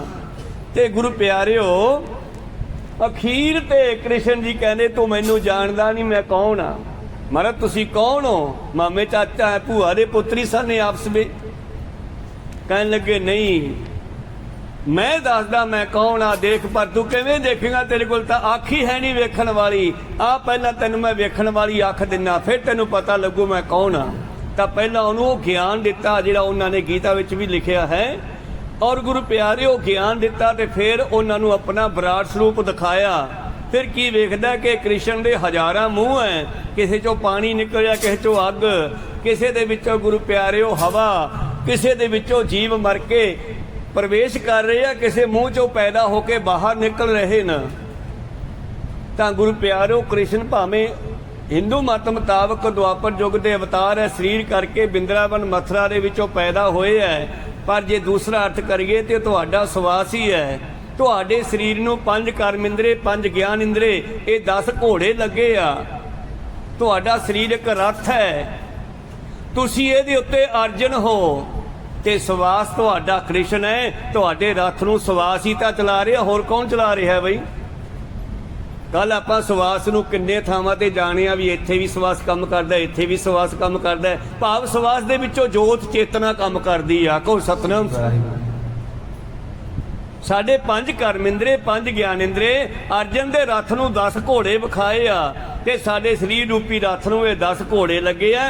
ਸਵਾਸ ਕ੍ਰਿਸ਼ਨ ਹੈ ਜਿਹੜਾ ਸਾਡੇ ਸਰੀਰ ਰੂਪੀ ਰੱਥ ਨੂੰ ਚਲਾ ਰਿਹਾ ਹੈ। ਜੇ ਅਸੀਂ ਸਵਾਸ ਦੀ ਸਲਾਹ ਲੈ ਲਈਏ, ਭਾਵ ਜੇ ਸਿਮਰਨ ਕਰੀਏ ਸਵਾਸ ਨਾਲ ਜੁੜ ਕੇ, ਕਹੋ ਸਤਿਨਾਮ, ਤਾਂ ਫਿਰ ਤੋਂ ਸਿਮਰਨ ਜਿਹੜਾ ਹੈ ਤੁਹਾਨੂੰ ਕਦੇ ਵੀ ਨੁਕਸਾਨ ਵਾਲੇ ਪਾਸੇ ਨਹੀਂ ਲੈ ਕੇ ਜਾਊਗਾ, ਕਿਉਂਕਿ ਕ੍ਰਿਸ਼ਨ ਸਿਆਣਾ ਸੀਗਾ। ਕ੍ਰਿਸ਼ਨ ਅਰਜਨ ਨੂੰ ਕਹਿੰਦਾ ਹੈ ਕਿ ਦੇਖ, ਤੈਨੂੰ ਮੈਂ ਪਹਿਲਾਂ ਸਮਾਂ ਦਿੱਤਾ ਵੀ ਇੱਕ ਪਾਸੇ ਮੇਰੀ ਸਾਰੀ ਫੌਜ ਹੈ, ਇੱਕ ਪਾਸੇ ਮੈਂ ਕੱਲਾ, ਵੀ ਵੰਡ ਕੇ ਲੈ ਜਾਓ। ਤੇ ਦੁਰਯੋਧਨ ਫੌਜ ਲੈ ਗਿਆ, ਤੂੰ ਪਹਿਲਾਂ ਫੌਜ ਕਿਉਂ ਨਾ ਮੰਗੀ? ਮੈਥੋਂ ਕੱਲੇ ਤੂੰ ਕੀ ਕਰਾਏਗਾ ਹੁਣ? ਕਹਿੰਦਾ ਜਿਹਦਾ ਮਾਰਗਦਰਸ਼ਕ ਸਿਆਣਾ ਹੋਵੇ ਨਾ, ਉਹ ਕੱਲਾ ਹੀ ਵਾਧੂ ਹੁੰਦਾ ਹੈ, ਤੇ ਜਿਹੜੇ ਕਮਲੇ ਹੋਣ ਉਹ ਫੌਜਾਂ ਵੀ ਨਹੀਂ ਜਿੱਤਦੀਆਂ। ਤੁਸੀਂ ਮੇਰਾ ਰੱਥ ਉੱਥੇ ਲੈ ਕੇ ਚੱਲੋ ਜਿੱਥੇ ਤੁਹਾਨੂੰ ਠੀਕ ਲੱਗਦਾ ਹੈ। ਤਾਂ ਮਤਲਬ ਸਾਡਾ ਸਵਾਸ ਕ੍ਰਿਸ਼ਨ ਹੈ। ਇਹ ਕ੍ਰਿਸ਼ਨ ਸਰਬ ਦੇਵਾ, ਦੇਵ ਦੇਵਾ ਤੇ ਆਤਮਾ, ਆਤਮਕ ਸ੍ਰੀ ਵਾਸੋ ਦੇਵਸ ਹੈ। ਜੇ ਕੋ ਜਾਣੈ ਭਿਓ ਨਾਨਕ ਤਾਕਾ ਦੈਸ ਸੋ ਨਜਨ ਦਿਓ। ਇਹ ਅੰਦਰ ਦੀ ਗੱਲ ਹੈ ਸਾਰੀ। ਤਾਂ ਗੁਰੂ ਪਿਆਰਿਓ ਉਸ ਵੇਲੇ ਫਿਰ ਅਰਜਨ ਨੇ ਕ੍ਰਿਸ਼ਨ ਤੋਂ ਗਿਆਨ ਪ੍ਰਾਪਤ ਕੀਤਾ। ਫਿਰ ਉਹਨਾਂ ਨੇ ਜੰਗ ਕੀਤਾ, 18 ਖੂਣੀਆਂ ਫੌਜਾਂ ਲੜ ਕੇ ਭਾਵੇਂ ਖਤਮ ਹੋ ਗਈਆਂ, ਪਰ ਜੰਗ ਜਿੱਤਿਆ ਪਾਂਡਵਾਂ ਨੇ, ਕਿਉਂਕਿ ਉਹਨਾਂ ਦਾ ਜਿਹੜਾ ਪ੍ਰੇਰਕ ਸੀਗਾ, ਜਿਹੜਾ ਉਹਨਾਂ ਦੇ ਰੱਥ ਨੂੰ ਚਲਾਉਣ ਵਾਲਾ ਸੀ, ਗਿਆਨ ਦਾ ਰਖਸ਼ੀ, ਮਾਰ ਰਖਸ਼ੀ, ਉਹ ਕ੍ਰਿਸ਼ਨ ਭਾਵ ਮੌਕੇ ਦਾ ਅਵਤਾਰ ਸੀ ਉਸ ਵੇਲੇ ਦਾ। ਕੋ ਸਤਿਨਾਮ। ਇਸ ਕਰਕੇ ਇੱਥੇ ਕੀ ਕਹਿ ਰਹੇ ਸੀਗੇ ਪਾਤਸ਼ਾਹ ਜੀ? ਜਿਹੜੇ ਸਤਿਗੁਰ ਦੇ ਸ਼ਬਦ ਨੂੰ ਕਮਾਉਂਦੇ ਐ ਔਰ ਫਿਰ 10ਵੇਂ ਦੁਆਰ ਚੋਂ ਆ ਰਹੀ ਆਵਾਜ਼ ਨੂੰ ਸੁਣਦੇ ਐ, ਸ੍ਰੀ ਸਤਿਗੁਰ ਇਹ ਝਗੜਨ ਵੇਲੇ ਔਰ ਨਾ ਜਾਣੇ ਕੋਉ ਨਾ ਹੇਰੇ। ਹੋਰ ਕਿਸੇ ਨੂੰ ਸਮਝ ਨਹੀਂ ਆਉਂਦੀ ਇਸ ਗੱਲ ਦੀ। ਸਭ ਇੰਦਰੀਆਂ ਕਿਰਿਆ ਜੋ ਕਰਹੀ, ਪਰਮ ਜੋਤ ਕੇ ਹੈ ਅਨਸਰਹੀ। ਉਹੀ ਜੋਤ, ਉਹੀ ਚੇਤਨਾ, ਉਹੀ ਸਵਾਸ, ਉਹੀ ਸਵਾਸ ਰੂਪੀ ਕ੍ਰਿਸ਼ਨ ਸਾਡੇ 5 ਕਰਮ ਇੰਦਰੀਆਂ ਨੂੰ, 5 ਗਿਆਨ ਇੰਦਰੀ ਰੂਪੀ ਘੋੜਿਆਂ ਨੂੰ, ਰੱਥ ਨੂੰ ਉਹੀ ਚਲਾ ਰਿਹਾ ਹੈ। ਜੋ ਤੁਮ ਖੋਜੋ ਅੰਤਰ ਦੇਹੀ, ਪਾਏ ਲਿਓਗੇ ਸੁਦਹਿਵ ਦੇਹੀ। ਇਸ ਕਰਕੇ ਸਾਧੋ ਪਰਮੇਸ਼ਰ ਬਾਹਰੋਂ ਨਹੀਂ ਮਿਲਣਾ। ਜੇ ਤੁਸੀਂ ਉਸ ਨੂੰ ਪ੍ਰਾਪਤ ਕਰਨਾ ਹੈ ਤੇ ਆਪਣੇ ਅੰਦਰੋਂ ਖੋਜਣਾ ਕਰੋ। ਸੁਣ ਕੇ ਸੰਤ ਹਰ ਕੁਰ ਧਰ ਕੈ, ਪੁਨ ਬੂਜਨ ਕਿਆ ਬਚਨ ਉਚਰ ਕੈ। ਠੀਕ ਹੈ ਮਹਾਰਾਜ, ਪਰ ਇੱਕ ਬਚਨ ਹੋਰ ਹੈ ਸਾਡਾ ਸ਼ੰਕਾ, ਉਹ ਵੀ ਨਿਵਰਤ ਕਰ ਦਿਓ। ਏਕ ਓੰਕਾਰ ਪ੍ਰਭੂ ਕਰਤਾਰਾ, ਕੈ ਬਿਦ ਮਿਲੇ ਜੇ ਹੈ ਨਿਸਤਾਰਾ। ਮਹਾਰਾਜ ਸਾਨੂੰ ਐਂ ਤਾਂ ਦੱਸ ਦਿਓ ਕਿਵੇਂ ਮਿਲੂਗਾ ਜਿਹਨੂੰ ਕਰਤਾਰ ਇੱਕ ਓੰਕਾਰ ਰੱਬ ਕਹਿੰਦੇ ਆ। ਕੌਣ ਜਤਨ ਸੋ ਪਾਇਆ ਜਾਈ, ਸੋ ਸੁਧ ਦਿਓ ਹਮ ਕੋ ਸਮਝਾਈ। ਸਾਨੂੰ ਇਹ ਤਾਂ ਗਿਆਨ ਉਪਦੇਸ਼ ਬਖਸ਼ ਦਿਓ, ਸੁਧ ਖਬਰ ਦੇ ਦਿਓ, ਸਮਝਾ ਦਿਓ ਕਿਹੜੇ ਯਤਨ ਨਾਲ ਉਹਨੂੰ ਪਾਇਆ ਜਾ ਸਕਦਾ ਹੈ। ਸ੍ਰੀ ਨਾਨਕ ਪੁਨ ਕੀਨ ਅਲਾਵਨਾ, ਪੂਰਨ ਕੀਨੋ ਸ਼ਬਦ ਸੁਹਾਵਨਾ। ਤਾਂ ਇਹ ਸ਼ਬਦ ਦਾ ਅਗਲਾ ਪਰਾ ਉਚਾਰਨ ਕਰਦੇ ਹਨ ਮੇਰੇ ਪ੍ਰੀਤਮ ਜੀ। ਸ੍ਰੀ ਮੁਖ ਵਾਕ ਸੁਰ ਨਰ ਨਾਥ ਬੇਅੰਤ ਅਜੋਨੀ, ਸਾਚੀ ਮਹਿਲ ਅਪਾਰਾ। ਕਹਿੰਦੀ ਉਸ ਨੂੰ ਪਾਉਣ ਦੇ ਵਾਸਤੇ ਕਿਵੇਂ ਪਾਇਆ ਜਾਊਗਾ? ਜਿਸ ਨੂੰ ਪਾਉਣ ਦੇ ਲਈ ਦੇਵਤੇ, ਮਨੁੱਖ, ਅਨੰਤ ਬੇਅੰਤ ਜੂਨਾਂ ਦੇ ਵਿੱਚ ਰਹਿਣ ਵਾਲੇ ਜੀਵ, ਉਹ ਸੱਚੇ ਦਾ ਮਹਿਲ ਅਪਾਰ ਹਨ। ਨਾਨਕ ਸਹਿਜ ਮਿਲੇ ਜਗ ਜੀਵਨ, ਨਦਰ ਕਰੋ ਨਿਸਤਾਰਾ। ਭਾਵੇਂ ਸਾਰੇ ਬਾਡੀਆਂ ਉਹਦੇ ਸਰੀਰ ਹਨ, ਉਹਦੇ ਮਹਿਲ ਹਨ, ਇਹਨਾਂ ਸਾਰਿਆਂ ਦੇ ਵਿੱਚ ਰਹਿੰਦਾ। ਜਿੱਦੇ ਗੁਰੂ ਨੇ ਸਾਨੂੰ ਤੇ ਨਜ਼ਰ ਕਰਤੀ, ਤੁਹਾਨੂੰ ਉਹ ਗਿਆਨ ਦੇਤਾ, ਉਹ ਤੁਹਾਨੂੰ ਅੰਦਰੋਂ ਹੀ ਮਿਲਾ ਦੂਗਾ। ਪੂਰੀ ਗੱਲ ਆਪਾਂ ਕੱਲ ਨੂੰ ਸਰਵਣ ਕਰਾਂਗੇ। ਇੱਥੇ ਰੋਕਣ ਦੀ ਆਗਿਆ ਬਖਸ਼ੋ। ਬੋਲਦਿਆਂ ਨੇ ਕਾ ਅੱਖਰ ਬਾਅਦ ਕਾਟ ਹੋ ਜਾਂਦੇ। ਸਿੱਖ ਸੰਗਤਾਂ ਦੇ ਸਤਿਗੁਰੂ ਬਖਸ਼ਣ ਯੋਗ ਹੈ, ਬਖਸ਼ ਲੈਣਾ ਜੀ। ਸਮਾਪਤੀ ਕਰੀਏ।